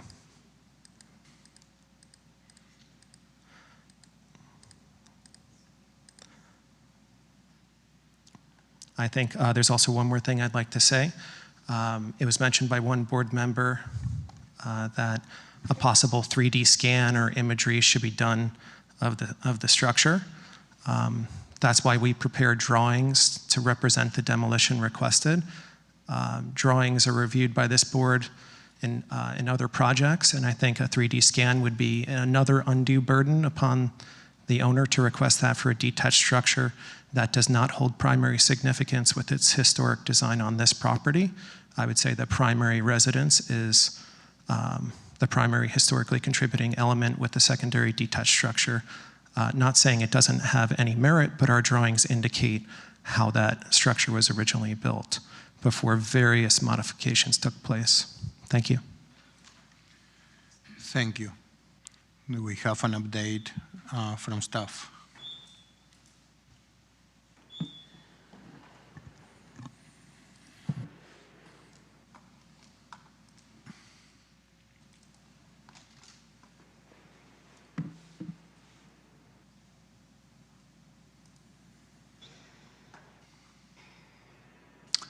Thank you, Mr. Chair. Jordan Hodges, City Historic Preservation Planner for the record. I will just be very brief with our presentation as well. Again, 1928 Mission Revival structure. It's in the Sunshine Park Historic District, which is our newest district. And it is the demolition of a detached accessory structure. Again, current photos. There was a substantial addition done on the east side of the structure at some point that you can see here. Location plan and the drawings that Dr. Rasicki referenced. Just to recap the three reports that staff initially got, 2 structural reports and the mold report from air quality experts. The building official did review the structural reports prior to last month's meeting, and it was his opinion that the buildings likely could be structurally salvageable, but the mold would be the deciding factor, and his quote was, so in my opinion, it really comes down to the mold expert and whether they consider the building salvageable. Since then, we did receive a follow-up letter from the mold expert, which was taken into consideration, and the fire marshal, as Dr. Rasicki also mentioned, did go to the property, in which he found the building unsafe and advised no one to further enter the building. Staff did do a site visit on April 21st, and it is in very poor condition, right? Staff rarely, I think in my 10 years of it being in this line of work, I've recommended for the demolition of 2 buildings. This is one of them. It is just in very poor condition, and it kind of has 3 strikes against it, right? It's the mold, it's the fact that it is sitting in the easement, and reconstruction back there would be difficult. And then, you know, just the structural integrity of the building as it stands today. But in the end, it comes down to our 8 demolition criteria. Contributes significantly to a district. I think the key word there is significantly. If this were a primary structure on a corner lot, historic home, it's given the department a lot of time to pause and discuss on moving forward how we would treat cases like this. But for this current structure, I wouldn't say that it's significant to the district. It's not on the National Register. It is not a last remaining example of its kind. It's been determined by the mold expert not to be practical and feasibly reused. I would not say in its current condition it promotes the general welfare. And as there are other remaining examples in the city, it would not be an irreparable loss should it be demolished. So again, with the building official and fire marshal's recommendations, staff is recommending approval for the demolition of this structure. Thank you, Mr. Hodges. Questions by the board? Sure. I've got a question for the mold experts, please. Could you please just, for everybody up here, give a quick synopsis of what you do when you find mold, how far out you remove it to, and then what you do if you find more as you continue. Can you just do that? Yes, so typically if we go to a home and we do an inspection and we find mold, the recommendations is like to say it's on drywall, the exterior surface. We recommend to go 2 feet visibly beyond the last microbial growth that you see present. If it's framing without rot present, then we recommend sanding it. In this case, vibrating or removing it could create an issue with possible structural collapse. So it's a little bit different than normal. Normally, Mold growth is found when it's relatively new, so sanding is more than enough to take care of it with application of antimicrobial agents such as Microman or Mediclean, something of that nature. Which is not feasible considering that there's wood with stucco on the outside of it without removing the stucco first? Correct, and the amount of it that's there, and in between the framing members, say the T's in the corners are where, you know, rafters meet top plates, you would have to remove it to ensure it's not between that. It would be areas that, like if you was to thermal fog, take that same antimicrobial agent and aerosolize it, it would not be able to reach. And then the amount of wood rot that's present, it's highly dangerous for people to remediate in general. Thank you. Yes, sir.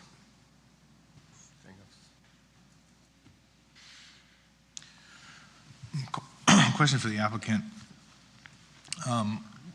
Was any similar such assessment made at the primary structure at all? Or we just, your focus has been from the beginning just this garage? No, you asked if there's an assessment made to the primary structure? Yeah, just like if anybody looked at. Yeah. The primary structures actually, other than modifications that were made that we all know how that goes, would infill within hollow clay masonry.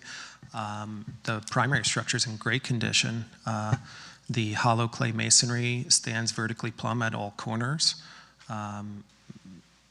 There is very good reason to maintain that structure and rehabilitate it, so to speak. I can say that based on your question, I can show, oops.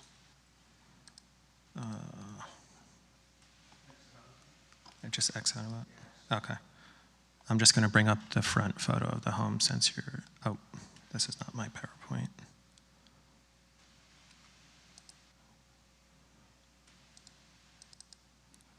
Okay.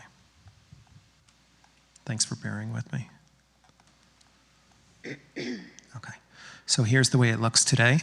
The elements that are falling apart in this home are the ones that aren't original, not contributing, right? This porch that you're seeing, that's not original. This is not the original location of that door. That's where a former window was. How do we know? You kind of have this scenario. This would have been a side-facing entry. Someone converted a sidewalk path from the here to the entry with an Aztec opening, but you can see there's clearly a former outline of something different. So to answer your question again, the home, the original parts of the home were built fairly well and they're in good condition for reuse. And there's no mold issues? There was, the gentleman's behind me did do a mold test, and it is not to the severity, from my understanding and having read the report, not even near, but I'll let them speak to that in comparison to the detached structure. So during the inspection for the actual main structure, microbial growth was present in both aerosol and surface swab. The surface level stuff seems like it would be easily to be able to clean and remediate it. Maybe some cabinetry in the kitchen is going to be non-salvageable and stuff like that, but there's nothing about the microbial growth there that would, I would even remotely even consider recommending to, demolish the structure. Maybe aspects of it, clean some framing, remove cabinetry, things of that nature, but definitely nothing like the unattached structure. Were you able to access crawl space and or attic space? Partial. There's a guest bedroom with an access panel. It's really tight and you can kind of get in some. We did actually swab the framing in there. So there is microbial growth on the framing in the part that is accessible. But again, there was no visible rot discovered. So it would just be, your typical mold remediation. Okay, thank you. Yes, sir. Just a follow-up question. So when you went into the accessory structure, there was visible rot, or you did the demo because you suspected there was visible? What area? In the accessory structure in the garage. The unattached area, yes, there was visible microbial growth present. And then you appealed for the demo permit.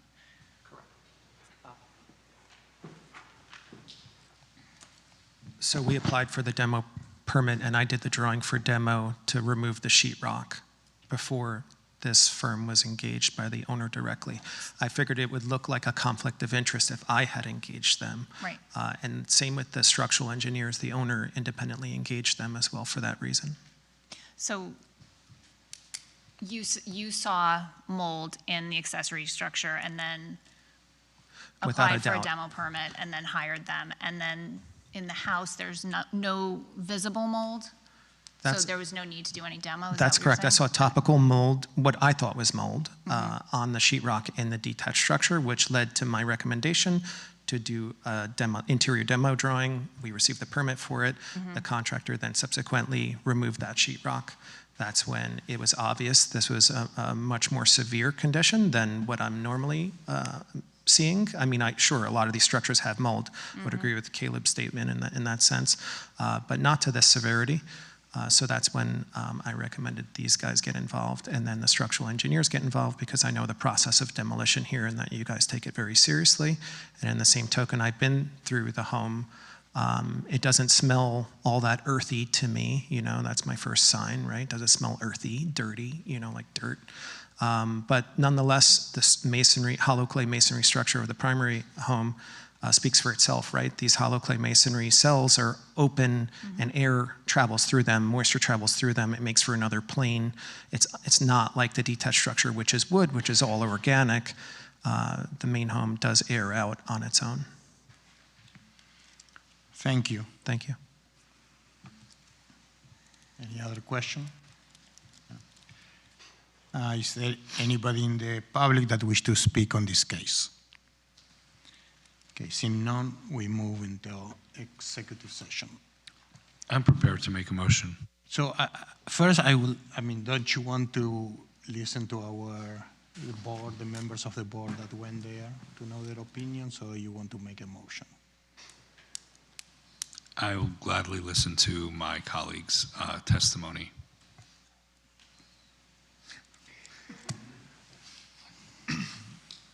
I wasn't invited, so I am. You'll have to take our word for it. Well, I trust you, so.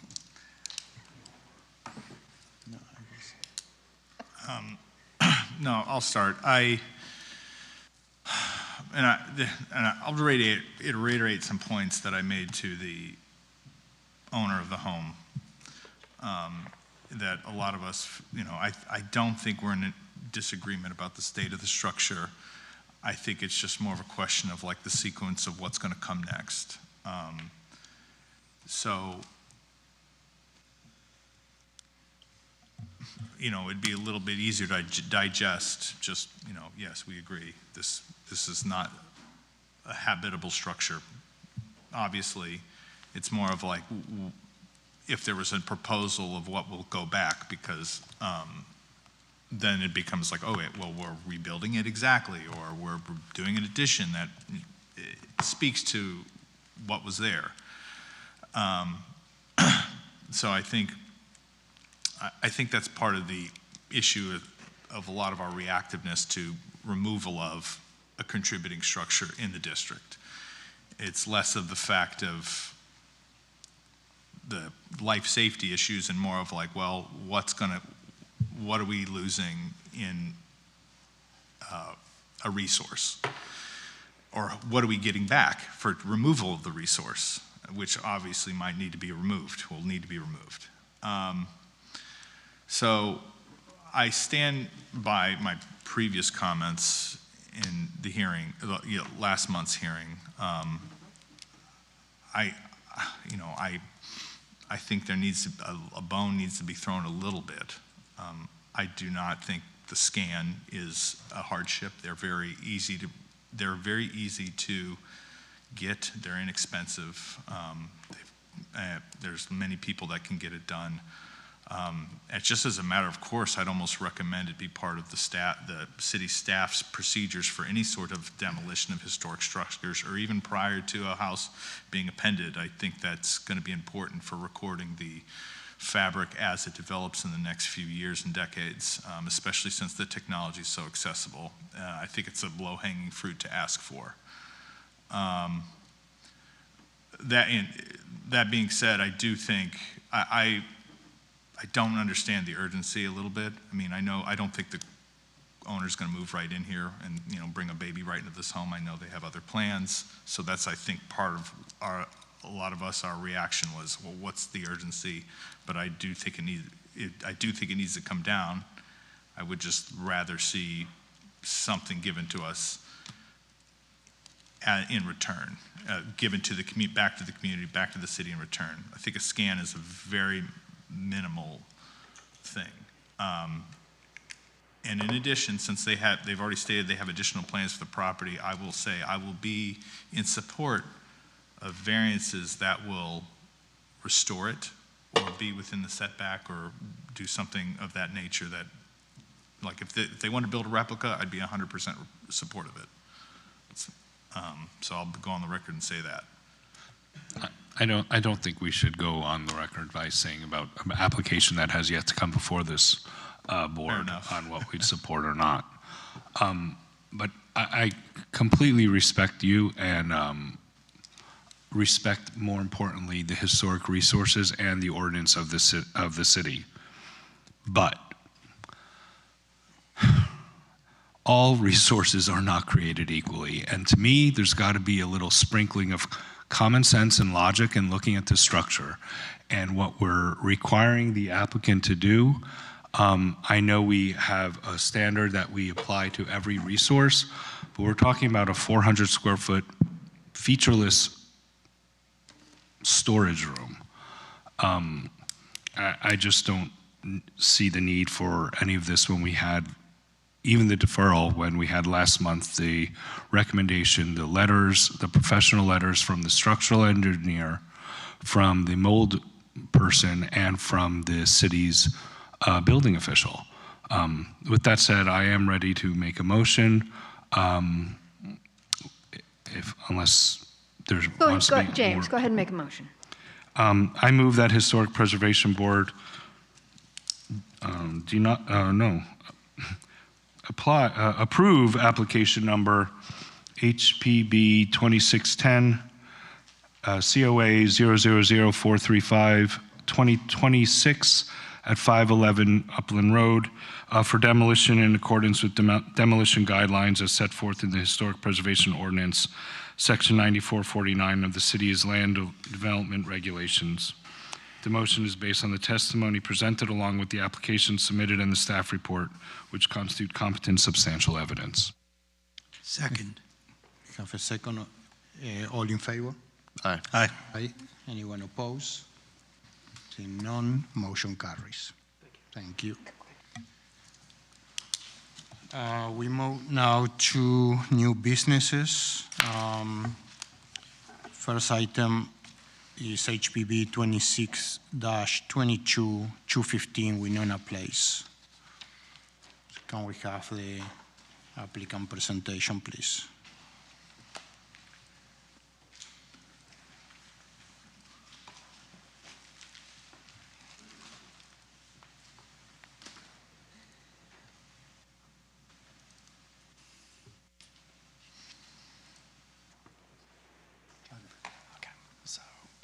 The contextuals here, and then your plans are here. Okay. So whichever one you want to do. All right, great. Thank you. For the record, my name is Jeffrey Harris. I am with Jeffrey B. Harris Architect, and I'm representing my client and my lovely wife, Deborah Dealey Harris, in this project. Most challenging client I've ever had. I would like to say that, let's start with the program of this. I'll get to these context photos in a minute, because this Winona Place is an interesting street. It's certainly not Monroe, which is one block north of us, and it's nowhere near El Cid. I mean, this is a very different sort of historic neighborhood. Having said that, our piece of property is very interesting. It's an old, roughly 1,300 square foot concrete block and stucco box. It's been virtually untouched, which makes it great. And it's still very much original. We also have an enormous sea grape tree in the middle of our front yard, which has a lot to do with driving the way the project is designed. We are proposing, in addition to the project, an extension to the front yard, since the house is set all the way in the back. And to the west side of the yard. And the addition will be roughly 500 plus square feet. It's very small. To get there, we're establishing essentially an armature that connects the existing front porch structure to a new front porch structure. So it'll be an L-shaped loggia, and the two buildings clip to that. That allows us to do very little damage, very little intervention on the existing building, and build the new building without much interaction with being able to continue to live in the old house. The program derives really from the fact that my mother-in-law is 93 years old, and she is in incredibly good shape, but we would like to have her live with us as much as possible for the rest of her life. She lives in Massachusetts right now in Wellesley, and while she loves it up there, it's inevitable that she's going to need some help, obviously, at some point. So we would like her to stay with us as much as possible. In addition, I have two married sons, and we want a place where their families can come down and visit us. So this little building is going to be, because of our zoning, we're allowed to have a full kitchen there. We don't really intend to rent this out. We've talked about it, obviously, but the site is very small, and we don't really have any interest in that. We wanted just to have a situation where they have a full kitchen, a small house, a small living area, dining area, kitchen, and then a bedroom and a bathroom, obviously. And they can enjoy the property along with us, but also have a certain amount of independence from us, and us from them, of course. So at any rate, having said that, this is Winona Place. This is starting from here, let me make sure can I control these photos with the arrows on this? Okay, all right, so this is starting at the southwest corner of Winona Place, the opposite side of the street from our building. It's not working, let's try this one. That's not going there. All right, sorry for the delay here.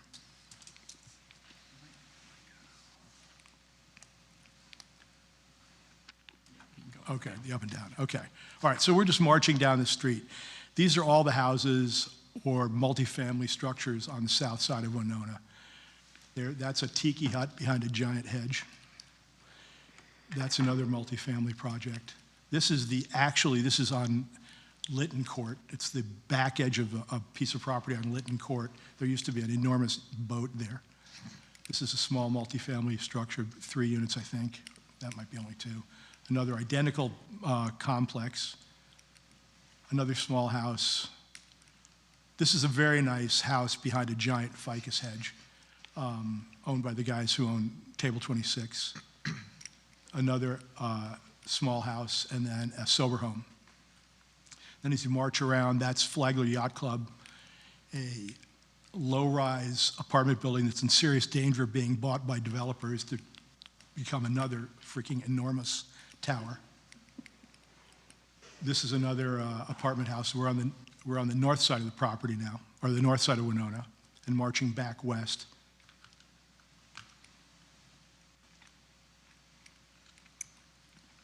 This is our property. This is a multifamily right next to us, 2 stories. And directly behind this is another smaller 2-story building, again, part of this project. This is the parking for this building, which I'm fully convinced is a money laundering scheme. It's been ongoing since 4 years ago. Another small house, and then a very nicely redone mid-century apartment complex. And then the back side of Antique Row. All right, so let's see, which is the next one here? This one. All right. So our project is obviously right in here. This represents our house as it stands right now. These are the adjacent properties and how we developed the contextual front setback for this. We're asking for a 23-foot front setback. This is the existing property as it stands right now, just the house with this covered porch. The enormous sea grape tree is right here. We've got a circular drive that goes around it. And that clusia hedge runs along the southern edge of the property all the way to the north of the property on the west side. The addition we're proposing is right here. It's about 530 square feet. Again, the sea grape drives this because we don't want to lose that tree. The tree is beautiful and it's gigantic. We're creating the armature right here with the existing porch and then the new entry porch out to the parking and basically the car zone out here. This is a new pool which we're going to hopefully do right after the addition is done, which will create a courtyard basically for the property. Existing house, very simple, 2 bedrooms, a third sort of study room here, and then living, dining, kitchen. The addition doesn't affect this at all. The only point of contact between the new addition and the existing house is right here, where the new loggia attaches to the existing one. The new addition has a small bedroom, bathing area, little kitchen, and just a general family room. Again, the enormous sea grape tree in the pool. Roof plan, you can see again how the armature works here. Both buildings will have a hipped roof. For some reason, I don't know, I might have gotten the wrong. Anyhow, this should be a hipped roof. I don't know why it still shows as a gable. I was looking at a gable to begin with, and I forgot to change that part. But here it is. You can see it now. Here's the existing south elevation from Winona Place. This will be the replacement south elevation with the small addition here. This is the east elevation of the property right now. This is the proposed east elevation. North elevation, north elevation. You can see the addition a little bit behind it. And then the west elevation of the house right now, west elevation of the addition in the house. The windows in this elevation are very small because, as I pointed out, we are hard up against a 2-story multifamily building, and so we're limiting the views out and the views in at the same time on that side. The context elevation of the street is this. The proposed context is this one down here, and this is without the hedge in place. Whoops, this is the proposed context elevation with the extension of the clusia. We're going to create the in and out gates through the hedge here to give us a little more privacy from the street. Here you can see some photographs of the house. I apologize that they're limited. It's very difficult to photograph the back of the house because it's so close to the rear lot line. But essentially you can see between these photographs and this elevation, or the 2 end of elevations of the property, that it's, as I said, very minimal. So the basic idea will be to have on the east side where our neighbors are, we would like to build a new privacy wall. And these drawings kind of peel back the layers of that. So this is the east elevation as it stands, as we propose it. This is the east elevation with the addition, but without the site wall, so you can see the proportions, relatively speaking. This is the north elevation, and then these are various views of the property. Are we about to be attacked? Yeah, that's your time. Oh, that's my time? All right. Well, fair enough. Anyhow, you can see the basic premise behind the building pretty simply right here. And that's my presentation. Thank you. Thank you very much.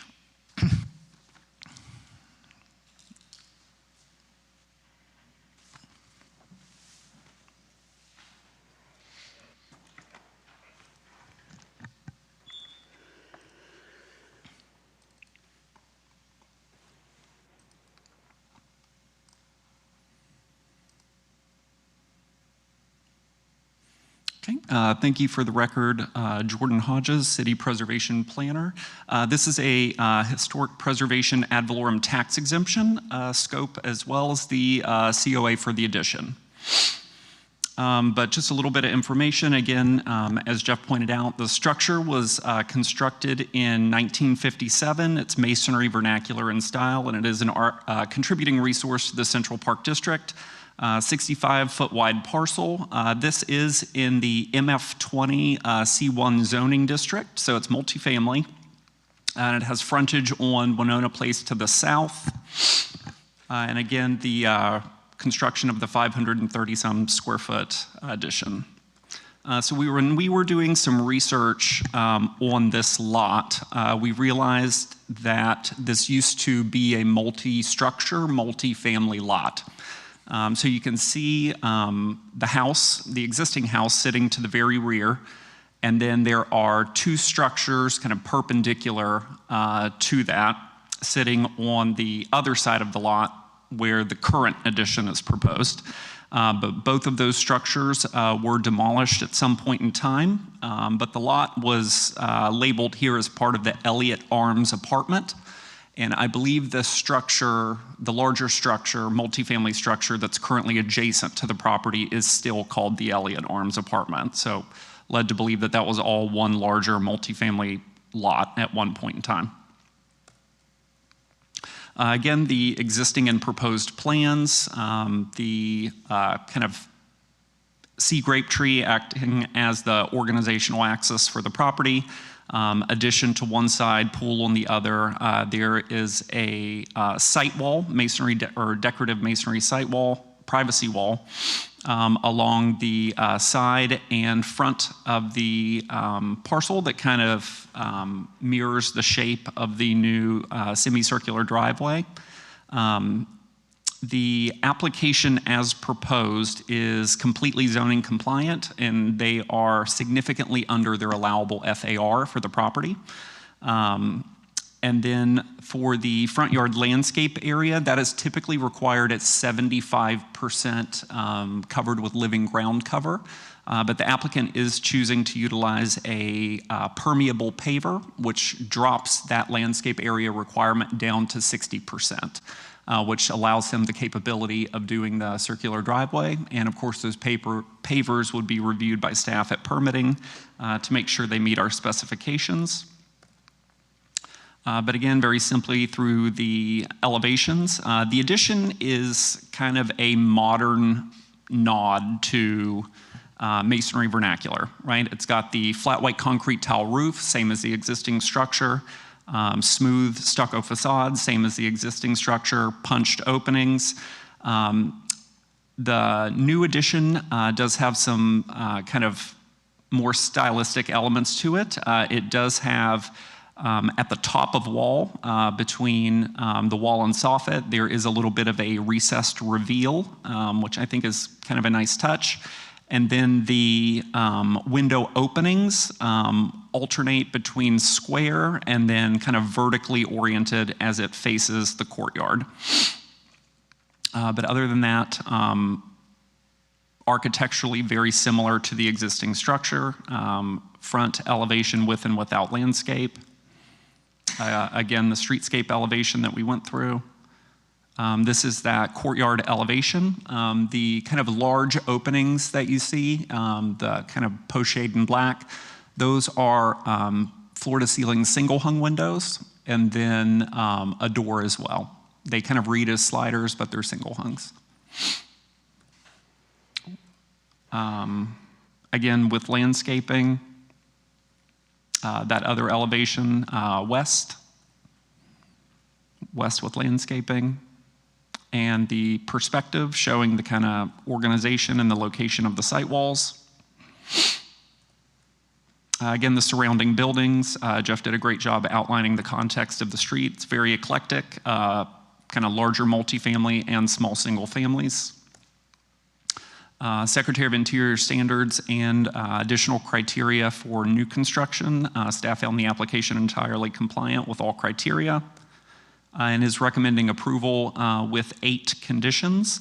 The first one is our standard window condition. Number 2 regards the flat white concrete tile.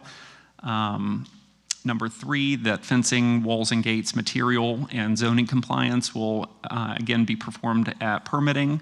4 is that permeable paver standard that I mentioned earlier. Number 5 is our standard tax exemption condition of approval. 6, mechanical equipment, again at permitting.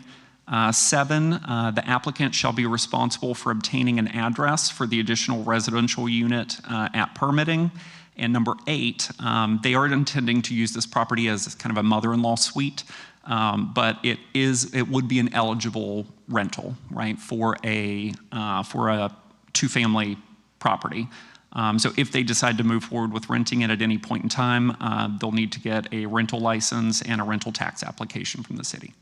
But that's staff's presentation. Thank you. Questions by the board?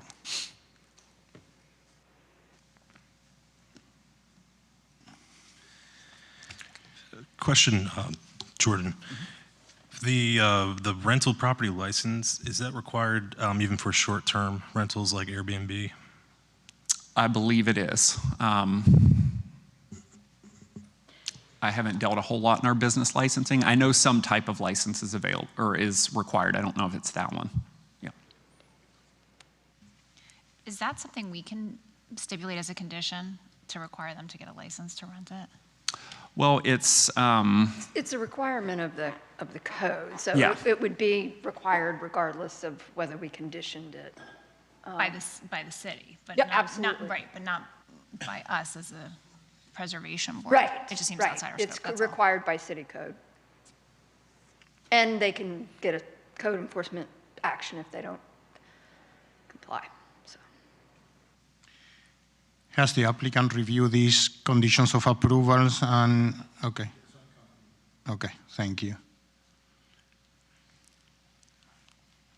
Okay, no more questions, so I don't think that there is anybody in the public that wish to speak on this case. So we move to executive session. I think that is a nice project, simple. I like the detail of the roof. So. Agreed. The roof detail, do you think it's wise to have that recess though at the ridge line to house pigeons? I'm okay with that. Okay. As long as they are okay. Yeah. Oh. As long as they don't put any spikes in the future. They're gonna have to.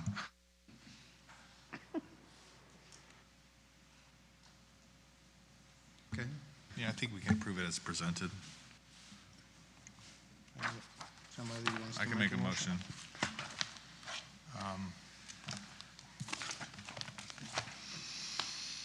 I move that the board approve case HPB 26-22, 215 Winona Place. In addition, the approval of this request is made conditional upon the following restrictions, stipulations, and/or safeguards that I move are necessary to ensure the compliance with the purpose and intent of the Historic Preservation Ordinance, the historic preservation element of the comprehensive plan of the City of West Palm Beach, the Secretary of the Interior standards for rehabilitation, specifically standards 9 and 10, and the additional compatibility criteria set forth in the section 94-49 of the city zoning and land development regulations. The conditions include the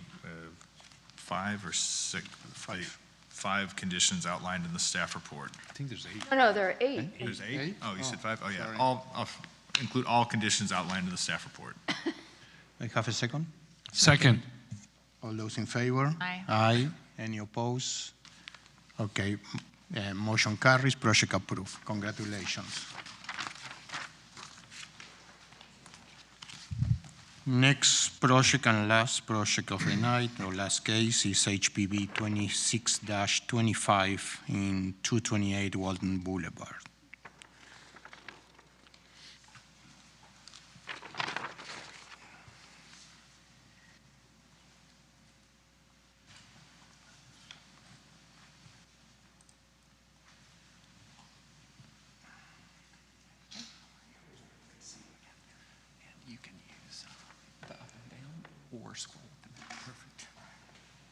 Good evening, Board. Thanks for staying so late. I appreciate it.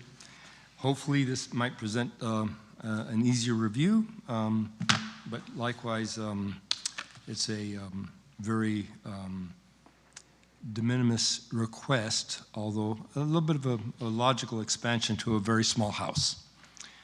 Colonial style or colonial revival building that was originally built in 1939, 1940, with very minimal bedroom and living conditions. It does have some very unique features that we certainly love about the house, in particular the living room with vaulted ceilings and the fireplace that really takes a good symmetrical character to that living area. And the current needs that most of these residences have are to get enough of an expansion to make it applicable for family living.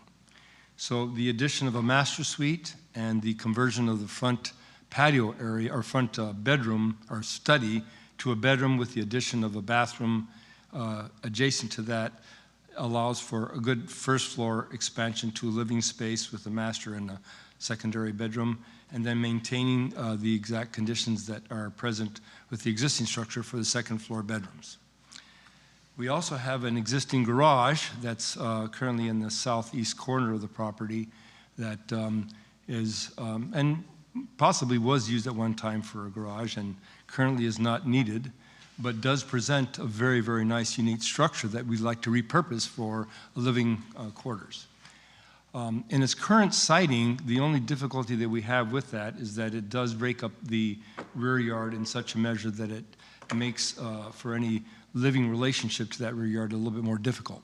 So what we're proposing is to take that, lift that garage up, which is in very, very good structural condition, turn it 90 degrees and put it in the rear yard as an accessory structure, now being used as a living structure rather than as a garage. And then repurposing the garage doors that are there right now and making them more French doors with glass and so forth, a little bit more appealing.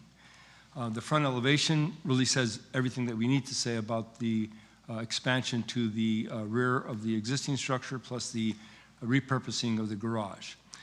We're adding a pool, which gives the side yard a little bit more character and usability, and we are taking the two wonderful windows that are off of the east side of the living room and converting them to doors to increase the circulation capability of that space. I think I probably could go to a floor plan to get you a little bit more.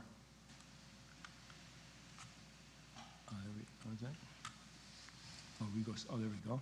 So the left-hand illustration, of course, is of the existing first floor. The right-hand or east-hand side of the building is the current living room with the vaulted ceiling and exposed rafters. Very charming, very good-looking volume space with a central stairway. Extremely tight conditions. The property is very, very, very difficult in that regard. The master bedroom is de minimis. You would like to have a lot more, but we really couldn't do that. So we proposed as minimal an addition as possible to at least provide a substantive master suite addition. We took the kitchen, which is in the current southeast or west corner of the house, and moved it to where the current outside porch is, just to the south of the living room, and giving us the opportunity to have a little bit better internal circulation in the house and positioning the kitchen in such a way that we can have a view of the rear yard.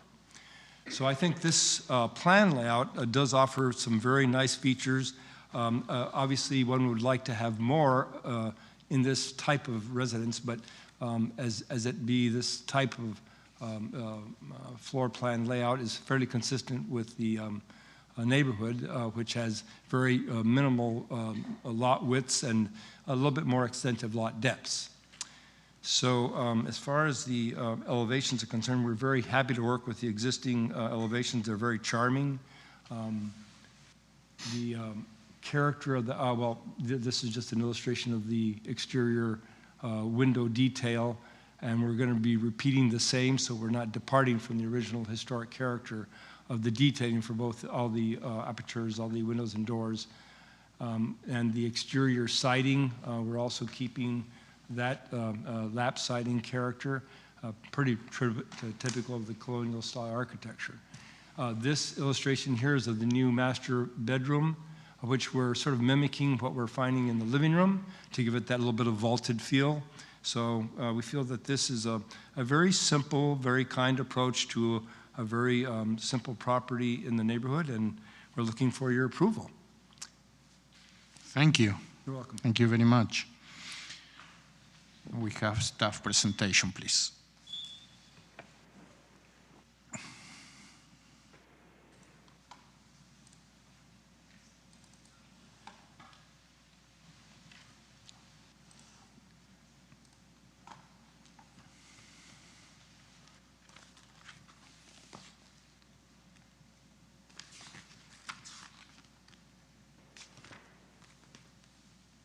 Perfect. Jordan Hodges for the record. And this is a COA for additions, alterations, and the relocation of that detached garage accessory structure. This is a front elevation of the property. Again, it's kind of one of those 1930s, when we were seeing a revival or a resurgence in the revival styles after the Great Depression, kind of simple houses, but with classical detailing. So it's asymmetrical. It has a 2-story forward-facing gable, as you can see on the right, and then a 1-story kind of side gable off to the other side. As for the lot itself, it's 50 foot wide, a little bit over 5,000 square feet, again in the MF20 zoning district with frontage on Walton to the north. Again, here's some photos. There's the front, and this elevation shows that 1-story portion, of course, with the brick chimney. And that balcony that you see behind that 1-story element is 1-story porch with a balcony on top. This is the rear of the structure. There is a little bit of a cantilever on the 2nd floor of that massing unit. And then that porch we were speaking of, and then the detached garage, which sits in the far corner of the lot. As far as the site plan, this is another application where the applicants are requesting to utilize the permeable paver to get the 60% landscape total in the front yard in order to do a circular driveway. So they are relocating the driveway from a completely side-loaded configuration to the circular drive, and then the garage structure, which sits at the rear of the lot, that is being picked up, rotated, and placed in the other side of the lot in order to create space for a contiguous lawn and pool area. You can see the 1-story addition to the rear of the existing structure, and again, that consists of kitchen and master bedroom area. The application as proposed is entirely zoning compliant. But they are requesting to utilize special exception F, which is the green building standard. You can apply that either to FAR or to lot coverage. In this instance, they're applying it to lot coverage, bringing the permitted amount from 30% base zoning to 33. They're requesting to utilize just over 32. And the green building applications they are proposing are energy efficient HVAC, eco-friendly thermal insulation, water saver features on all plumbing appliances, and the adaptive reuse of an accessory structure. As far as the elevations, here you can see the front elevation. There are no real architectural modifications happening to the front facade, although you can see in the rear that accessory structure shifting from one side to the other. This is the side elevation. So on the kind of 1-story existing cross gable massing, you can see where those casement windows that flank the chimney are being altered to French doors. Behind that is the new kitchen, and the kitchen roof is now going to be serving as the balcony for the 2nd floor, the floor of the balcony for the 2nd floor. And then the master wing kind of further back in plane and kind of location. The applicants are requesting to maintain the porch column that sits at the kind of far side of the existing 1-story living area. And they are retaining that in a new niche to kind of show at once upon a time that area was something else, that it used to be a porch. So it's a neat little architectural feature. On the other side, you can see, of course, the addition and then minor fenestration alterations, including the addition of a window on the 2nd floor and the relocation of paired windows on the ground floor. And then that new rear elevation. Again, you can see the kind of balcony in a similar position, although over a different massing element, and the new fenestration. As for the garage accessory structure, this is that's a picture of it currently. But yeah, it appears in very good shape, very good condition, but simple frame construction, so it should be generally pretty simple to lift. They are requesting to sit that on a new masonry stem wall, and again, replacing the existing doors with French doors. Again, not a whole lot of impact as visible from the street, but the surrounding context of Walton Boulevard.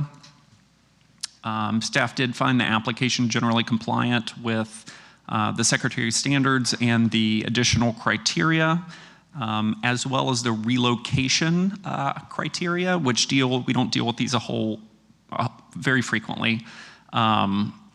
Staff didn't find that it was going to be a substantial loss. There are current plans for the area where the building currently sits. Staff doesn't believe, for criteria 3, staff didn't believe that the current plans lead to an adverse effect on the structure. Staff believes the building would be able to be relocated without damage to its physical integrity.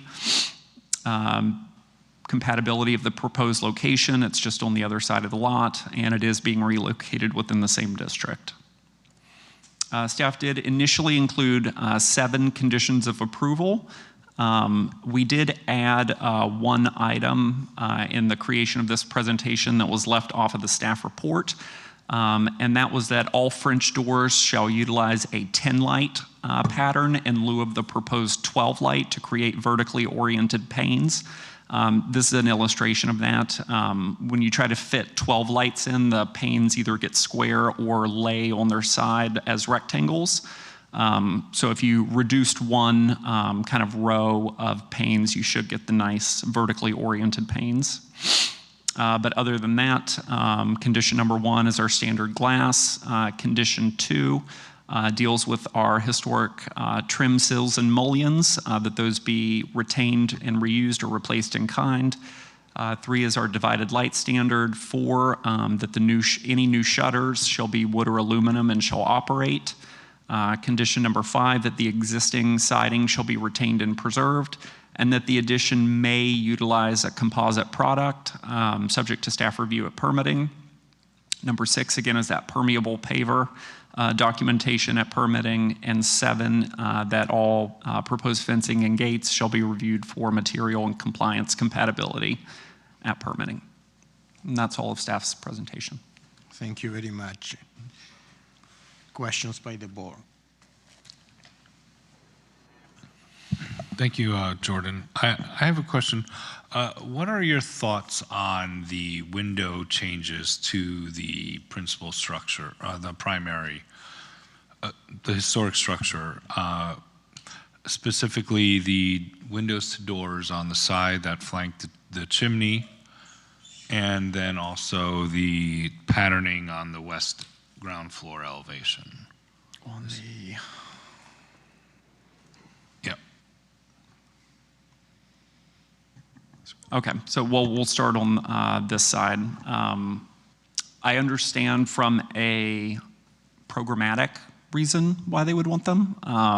The new double windows on the ground floor, I believe, is the location of the new dining room. Mm-hmm. And that's more of a kind of it is a true relocation, right? They're picking up paired windows from one location and placing them just further down. And then on the upper floor, they're adding a compatibly sized windows, a window. I believe both of those are flanking a bed. Generally, we discourage from the relocation of windows, but I would say in this application, they're generally not impactful from the right-of-way, and they're compatibly sized openings. Okay. For the other side, yep. Those are, I think they're, it's currently 2 8-light casements that flank the fireplace. Yeah. And there are French doors on the opposite wall that let out under the porch, but that porch area is now becoming kitchen, enclosed kitchen, so there's no direct out from the living room. So they're choosing to install them here as doors. Again, I mean, kind of same philosophy. I kind of like them as casements, but I don't think that the single French doors, I think they're still generally in character with the architectural style. Okay, I appreciate your explaining that to me. And then the relocation. Yes. A 50-foot wide lot with a circular drive is... It's tight. Really tight. It also, this storybook pathway that leads up to it, I don't know if that tree is going to survive. I'm struggling with the relocation. Yeah. No, and I understand that, right? Like how a site is laid out historically tells its own story, right? So and this is something that we talk about a lot, right? Is the house is side-loaded to allow for a driveway that extends to a single bay garage in the back, right? I mean, that's what's happening here. I do think that... Actually, my question is probably more suited to the applicant. Okay. So you're off the hook. Well, I will just say that it's...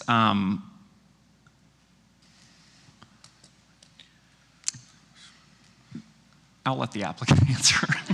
Yeah. It's just a challenging site, right? And we see this quite a bit when you're trying to fit in an addition and a pool, right? Because the house is very small, but it sets back kind of far, further than some other structures on the lot or other structures on the street. Yeah. So unless you're adding,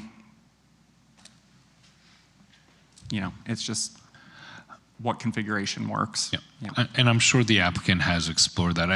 The general question to you, sir, is why didn't you just leave it where it is and put the pool where you're relocating the garage? Primarily because the character of that whole east side becomes the apparent whole yard space. And the accessory structure would probably have to be opened up quite widely to the west if the garage was left in its current location. Uses have become much more conditioned towards abandoning the concept that the car is going to deserve that important a spot. So having it positioned in a place that allows the backyard to be used more fully becomes a much more responsive design response to current living conditions. I wasn't implying that it stays a garage. Oh, no, I'm with you on that, but I think the unity of that backyard is so much more wholly compatible with the lifestyle of using the backyard than splitting it up into two parts.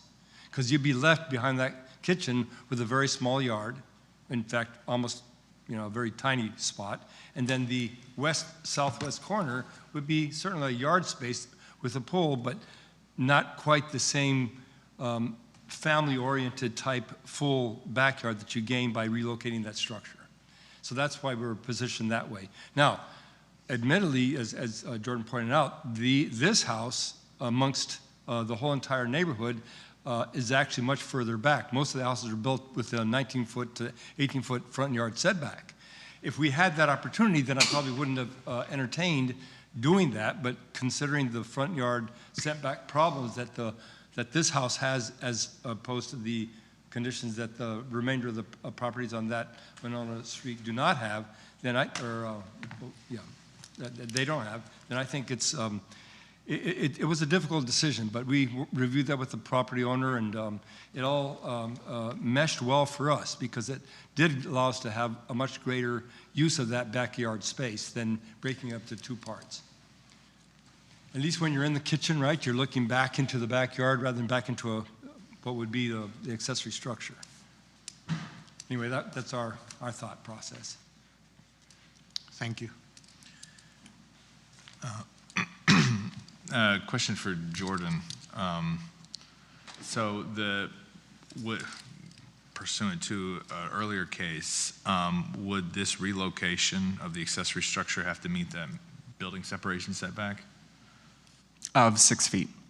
Okay. The site plan has it at 5'8". Oh.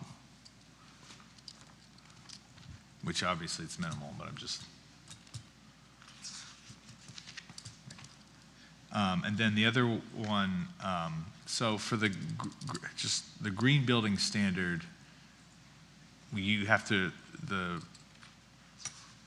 we're asked, the applicants are asked to provide a minimum of 3 of green building standards to get this special exemption bonus.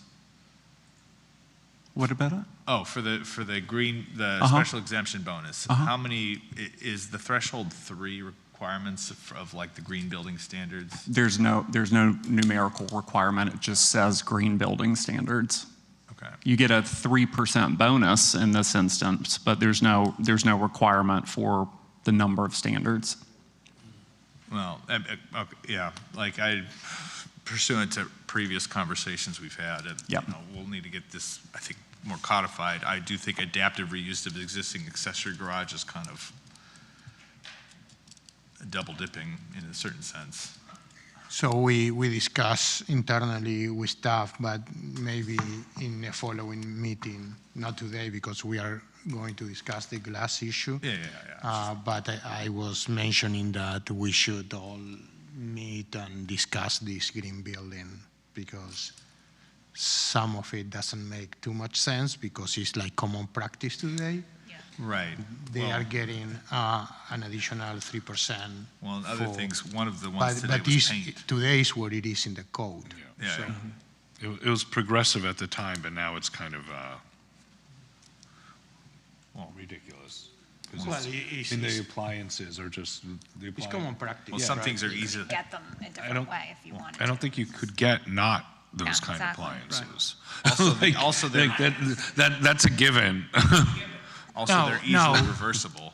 No, for this project, which, in my opinion, we are not in executive session yet, but I mean, they are trying to do what they can. Oh, right. With No. it. So I think that makes I- sense, you know. Some other projects that no, we heard in the past that didn't make sense Yeah. to increase by 3%.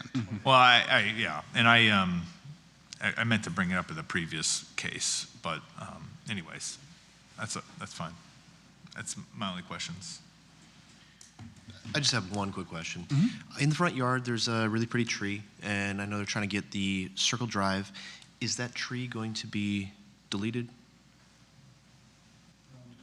I don't have an exact sighting, plan-wise for that tree, didn't locate that with that consideration in mind, but just give me a second. Please speak into the microphone. It appears that it's in the driveway. It's in the driveway, yeah. It's in the driveway, yes. Right. Yeah, currently. And I don't see that as being a significant species tree, by the way. So where I was going with that is perhaps a compromise might be in play instead of a circle drive. You've got a really nice walkway. What if we did a double, increasing the apron and having a, side-by-side, which you can still accomplish a massive yard relocation of that back. You can still accomplish moving Can them I over. offer another suggestion? I'm just throwing out ideas because you still have a tree, and the tree is going to be in the way regardless of the matter. So I didn't know if that was substantial to you or not, and it looks like it's not. So therefore, a circle or a side-by-side is still relevant. Yeah, I think we could offer the property owners here maybe planting a tree in its place. That would be more significantly located in the center of that roundabout. Because I think the roundabout's very important, especially in terms of circulation. You have to be able to get in and out of your property. And I think it offers parking that the current double entry would not have. So and now if you did a double entry, right, or you're saying it widen the front apron, right? Correct. Then you're going to get rid of the tree anyway.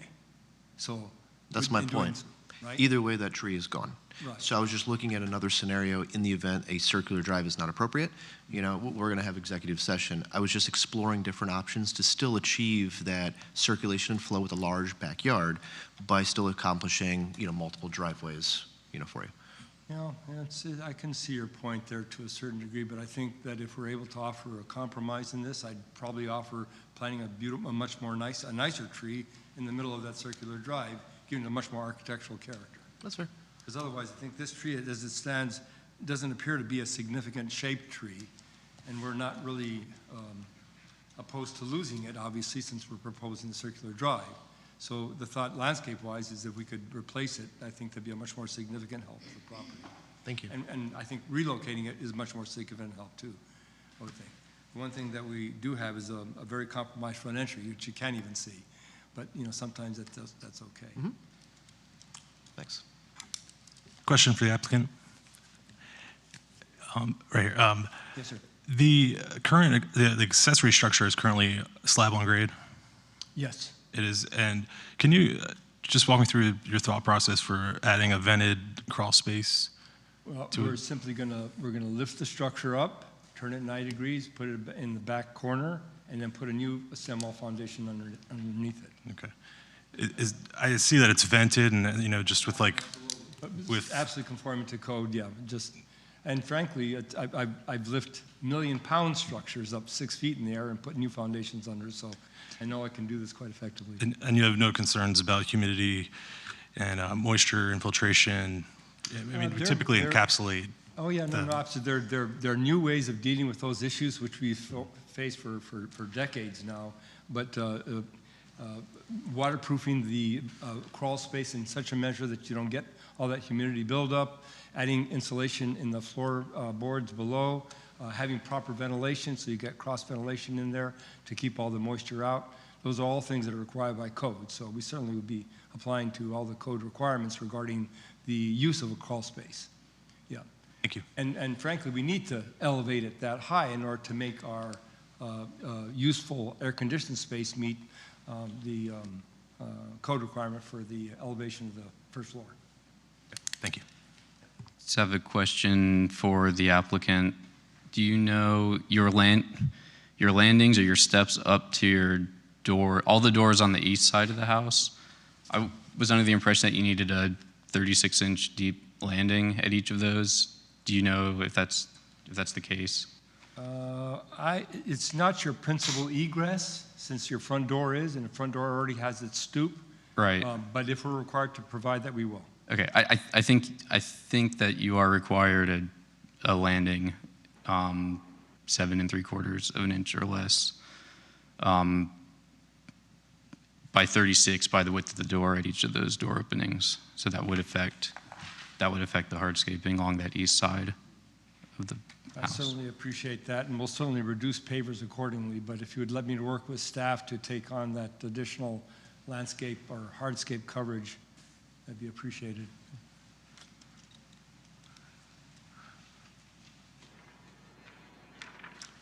Thank you. Okay, I don't think that there is anybody in the room right now except for them, so we move into executive session.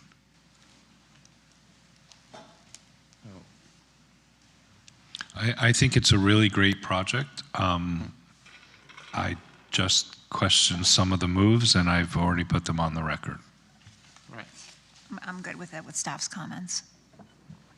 Yeah, I think that this is a very nice project for what they have to work with, and they found a nice solution, and I can, I think that if we have concerns about the questions, and we can put additional conditions,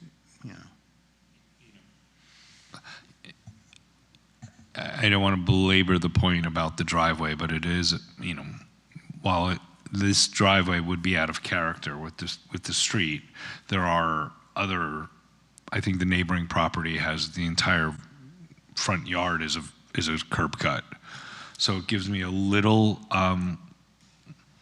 relief that it's not the first non-single driveway on the parcelization on the block. And that's kind of the only reason why I'm not digging my feet in it, is because of the neighboring property. I'm not convinced that it meets the relocation standard 1, but I'm comfortable enough to support it. Okay. You want to make a motion? I can make a motion, sure. Where are we? Just the one motion, right? I move that application number, You're going to add Taylor's comments, right, about the landing? I think He'll work with I think that'll staff. have to be added when they're in for building permit review if they need to do this. Is everyone okay with those windows to doors? Yeah. Yeah, my point was just that there's going to be more substantial landing off the east side of the house when it is permitted.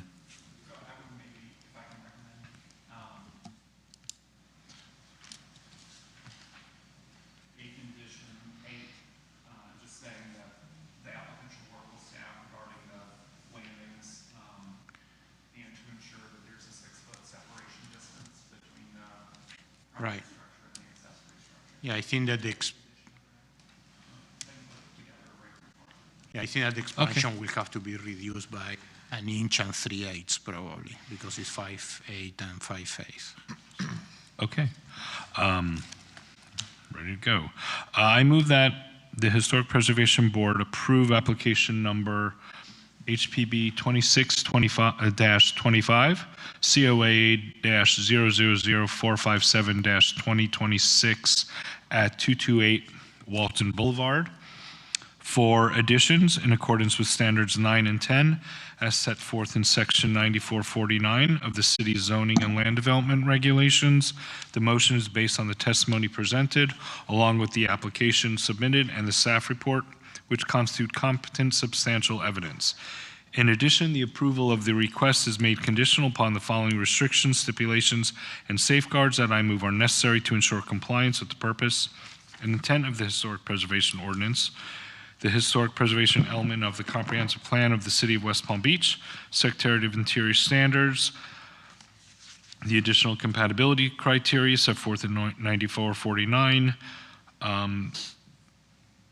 development as city zoning and land development regulations. The conditions include the following 8 conditions identified in Mr. Hodges' presentation, with number 8 being the French door pursue a 10 light pattern as opposed to the proposed 12 light that was depicted in the plans.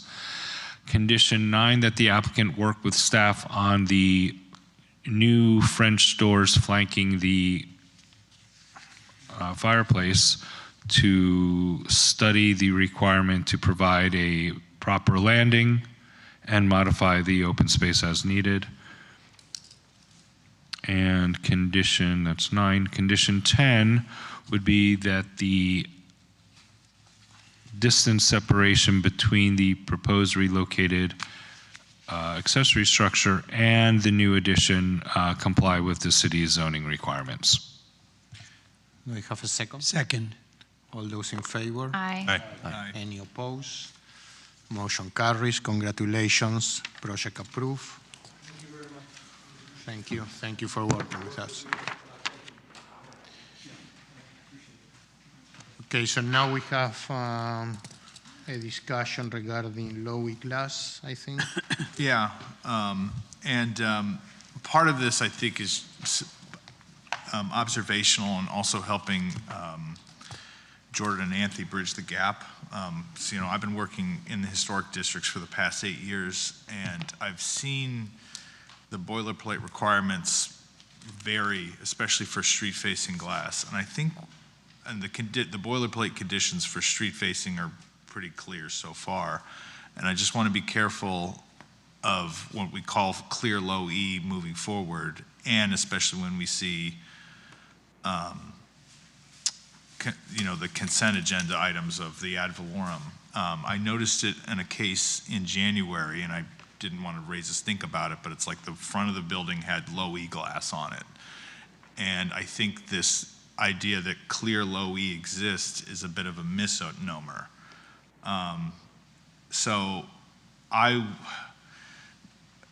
looked into it, and basically, low E makes glass look green because of the iron content of the glass. And so every time we see something that's clear low E, it's not really, it just means that it's not really clear. It's marketed as clear. It's not really clear. It makes it appear more green because most glass. Well, it's not a tint. It's a mirrored finish, and then normal glass has an iron content that makes the glass appear green. So a lot of times my clients ask for an upgrade for what is called low iron glass that is not readily available on, most of these entry-level window products. Even then, that's not exactly clear, but it's better. But I'm still, and I think a lot of this is from before my time on the board, before Jordan's time and Anthony's time on staff, of windows that are green-hued facing the street. And so I just want to be careful that every time we, even from things that don't face the street or slightly adjacent to the street, that if we're okay with clear as in low iron glass, which makes it less green, or just regular green looking glass, because the low E just it just highlights any tint that the glass already has. It doesn't cast a hue. So that's why like bronze windows, brown tinted windows look bronze, because the glass is tinted already, and so the low E makes it look really bronzy. And so you'll see that in some of these like cheaper windows. And so it's something I just wanted to, maybe we should clarify what clear low E is moving forward. So especially, I don't know, is low E allowed on new construction? Well, on street-facing facades? I think that is probably the one from January. And that might have been a mistake, because Anthony and I ended up having that conversation internally, to where I think at that point I was under the impression that not permitting low E on the front was for historic structures, and I didn't realize that was being applied towards new construction for energy code reasons. But maybe that was just my mistake. Yeah, and I think there was something got lost in translation, because there's been cases come here from years ago where new construction did not allow low E on the front facades. Okay. I think that we never allowed in the past low E glass in the front, right. Only on the sides and on the back. I don't know. I think that recently may have changed, and probably we didn't notice it, when somebody probably said that they can get clear glass low E. Right. Mm-hmm. But it's like you say, really doesn't exist unless they go and they get a very low iron glass. Yeah. Which probably they will not get because it's very expensive. So can we specify that, like, not only it's either clear glass on the front or it's a specific content? So we need. I think that we need to go back to the clear glass in the front. People push back because that is not an energy glass. Well, and I just want to be vigilant about it, especially in the stutter steps that have happened in the last 3 years, because things have crept into the cracks. Right. And so, Is there a low E glass that's clear enough that it would be acceptable in the front? What I'm hearing you say is that there's a more expensive version that exists that would appear clear. Yeah, I think it would work, but I just think there's been it hasn't been equally applied over the last, say 5 years. Right. My understanding was no low E, period, any front elevation, right. regardless, new or old, new construction or that was always our right. standard. And now I'm seeing some projects that have finished that have that, and I'm trying to figure out how that happened. Yeah. And I think maybe that's where that clear low E cupped in, and maybe there was, I don't know. I suspect I suspect there'll be pushback, especially with the new construction having to meet the energy code. But I have not had that obstacle with new construction with limiting low E. Caleb, we can just offer clear glass without the low E. Well, I think that's what it's been. Yeah. I just think things have crept in that have muddied the waters. Yep. Especially if you go into Southland Park, you'll see low E on the street elevations. Well, as not in defense of staff, but as someone who's spent years looking at permits, that specificity could very easily be missed in a permit drawing, particularly if they're already calling for what whatever we're talking about, low E windows on the balance of the facade. And I mean, you're talking about maybe looking at a NOA that happens to be checked properly, and the window manufacturer just ordering all of them. I mean, I would probably guarantee that's how the creep started. Yeah, well, I'm sure it has, and that's the other thing. I'm not really quite sure like what the recourse is apart from like the ad valorem thing. Yeah, and I'll tell you, when I was the preservation coordinator for the city of Lake Worth, our board had low E discussions for months and months and months because we were getting them not only in green, but it was like the solar band that turned them purple and like different shades of gray, and like we were specifying clear or clear low E, again, in our conditions of approval, but we were getting this whole smattering of things. So again, it came down to the documentation required at permitting. But the board then kind of instructed us as staff to figure out a quantitative measure, right? Because there's a ton of companies that produce low E, right? So there's a lot of variables in what company is producing true clear low E. So what we decided on measuring was VLT, which is visual light transmittance, how much, light goes through. I can't remember what number we decided on. But then when it got to the permitting, that's not a standard number, right, that a lot of people get. So if we're dealing with someone who's an owner builder pulling the permit who bought their windows, from Jim's Window or something, even up to the window manufacturers, we were having permits languish for 5 months, 6 months until City Commission told us, stop what you're doing. Right, exactly. And God forbid not to complicate the conversation, but then you have ownership putting a film on it.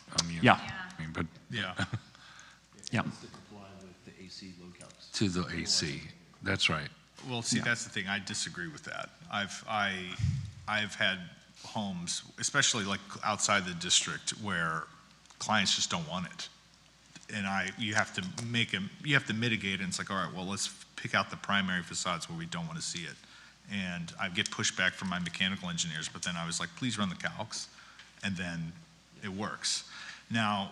Or change the insulation. What about the Or change the insulation, but you could also change the design of the house, because That you have to do. I mean, are we contradicting building code? And if we Well, for new construction, you have to meet it, but there's other passive building methods that can get you to meet it as well. Like, for example, like one applicant several months ago suggested putting awnings. That'll help with the solar heat gain.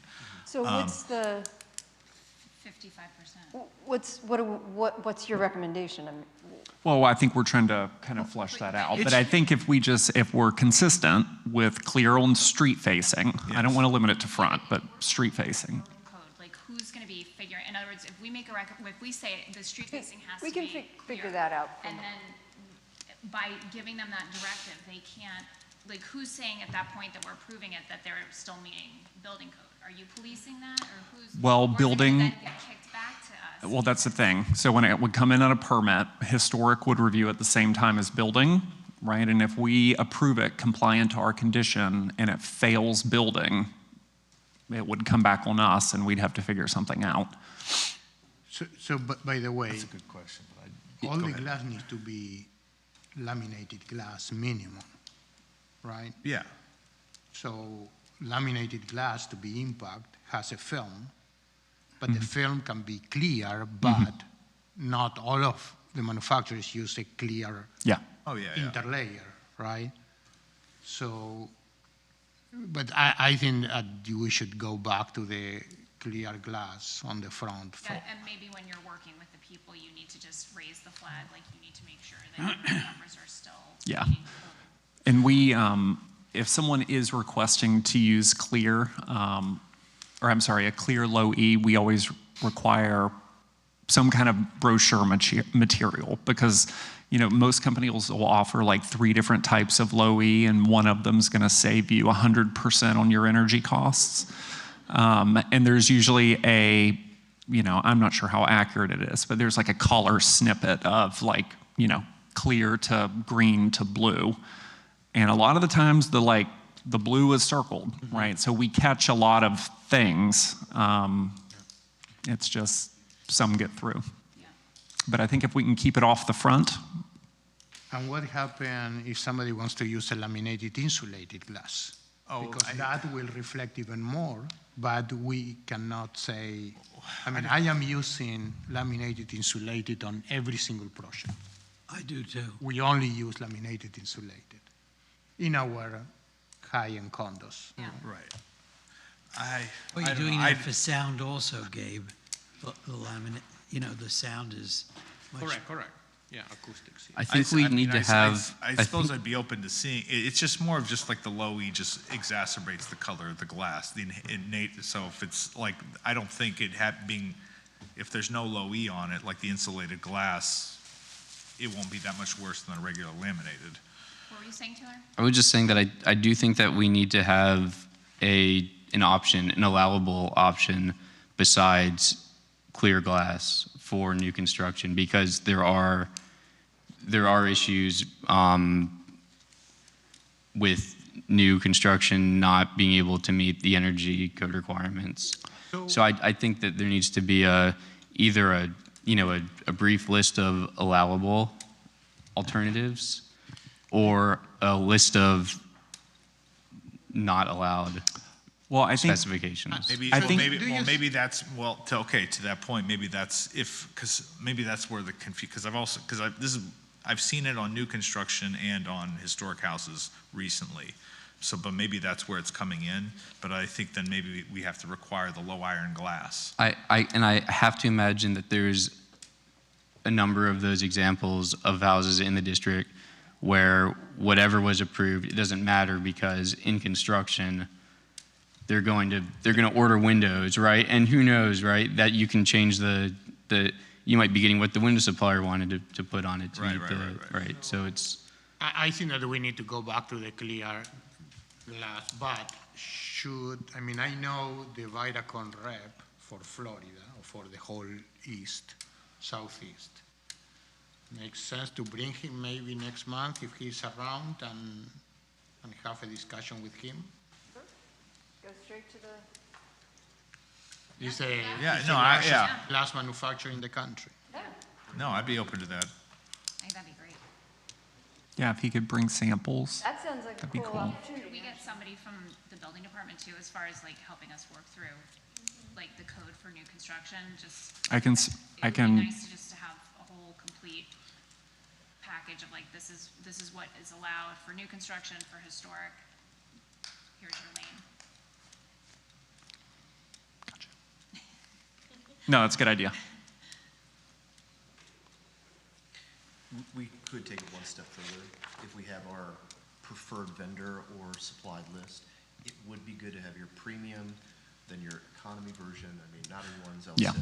So and that is going to be very difficult to enforce. Yeah, I don't even think it's a good idea. Yeah. I feel like if we start recommending manufacturers, it can get super sketchy. I just want to understand from one manufacturer what they kind of setting up a performance spec. The city doesn't really like to enforce. That's what I agree. Yeah, I'm not saying manufacturer. I'm just saying like a perform. Like here is this style of like a type of product. Well, right. Well, that's just a performance specification that's independent of cost.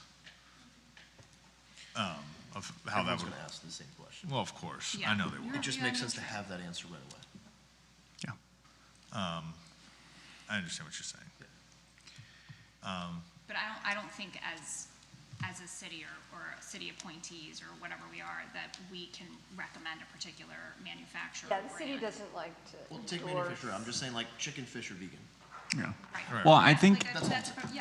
I think for new construction anyways, right? Like new construction is probably somewhere where we could focus in on like a visual light transmittance, right? Because you have contractors, you have, it's a more organized operation, especially at the time of, you all hearing it, than someone just submitting a window permit out of the blue, right? We might be able to get something like that out of them at that point. Does that make sense? Yeah. I just think we need a realistic option, because then you're going to end up in situations where to make the energy calcs pass, you're going to be putting lesser preferable glazing on your other 3 sides of the house. Then you're going to have this weird situation where you have clear glass in the front and you have tinted windows on the sides or something, right? Because Well, so I've done that, and it's more, and I've done that in and outside the historic district. It's not preferable, but as long as you're, and I think it should be pushed as a design issue. So like, for example, like I think you can get, with no low E, you can make a building meet energy code without even having to like go nuts on the insulation and go nuts on the performance specs of the mechanicals. You design a house that has big overhangs or porches and you insulate it, there. And so there's a way of designing passively that you can push that as well. So and the same thing is like, how do you, I have clients that hate that look, and it's like, well, I know your western facade is going to be baked during the day. It's like, are you okay with not seeing that partially? I think we're working in contexts where maybe that's not the appropriate approach stylistically. If you're designing a mission style house, that doesn't really give you the opportunity to put porches across the whole front of the house, the south exposure of the house, and I don't think that awnings, things that you can, awnings, vegetation, that doesn't show up in the energy calc that the engineer has to make work for the permit. Well, I think awnings might, But I think all of this, I think we're on the right track. I think what we need to do is get the glass guy in here and somebody from the building department, and they can, I think you're 100% right, Taylor. We can't, it would be great to have big awnings, but particularly with this board, that's sort of what we promote is working within these, confines stylistically and architecturally, so. Yeah, I'm just concerned what the resulting workarounds are going to appear as, because I think that we have to make it attainable and straightforward. Otherwise, I think we're gonna run into situations where people are trying to circumvent the rules. Yeah, You're going to show up with green, blue tinted windows. A performance spec, I think, is the direction that we need to go. For clear glass or whatever. Right, yeah, It's got to be clear on the front. or the visually, VL, period. the VLT number or whatever, yeah. Yeah, exactly. And figuring out what that looks like. And Thank different you. thresholds for historic versus new construction. Right, I think clear glass on the front facade of historic is absolutely appropriate, right? Yeah, but I think that if we enforce clear glass in renovations on the front facade, we need to enforce it also in new construction. I agree. Yeah. But it may need to be not just clear, it might have to appear clear, but be some different product that is accessible for everyone. But I am very happy that we haven't seen at least in the several months, nobody coming to try to get PVC windows. That was a very sticky situation last year or the year before. Oh, really? Well, there's been a lot of turnovers with manufacturers, so. I bully people as well.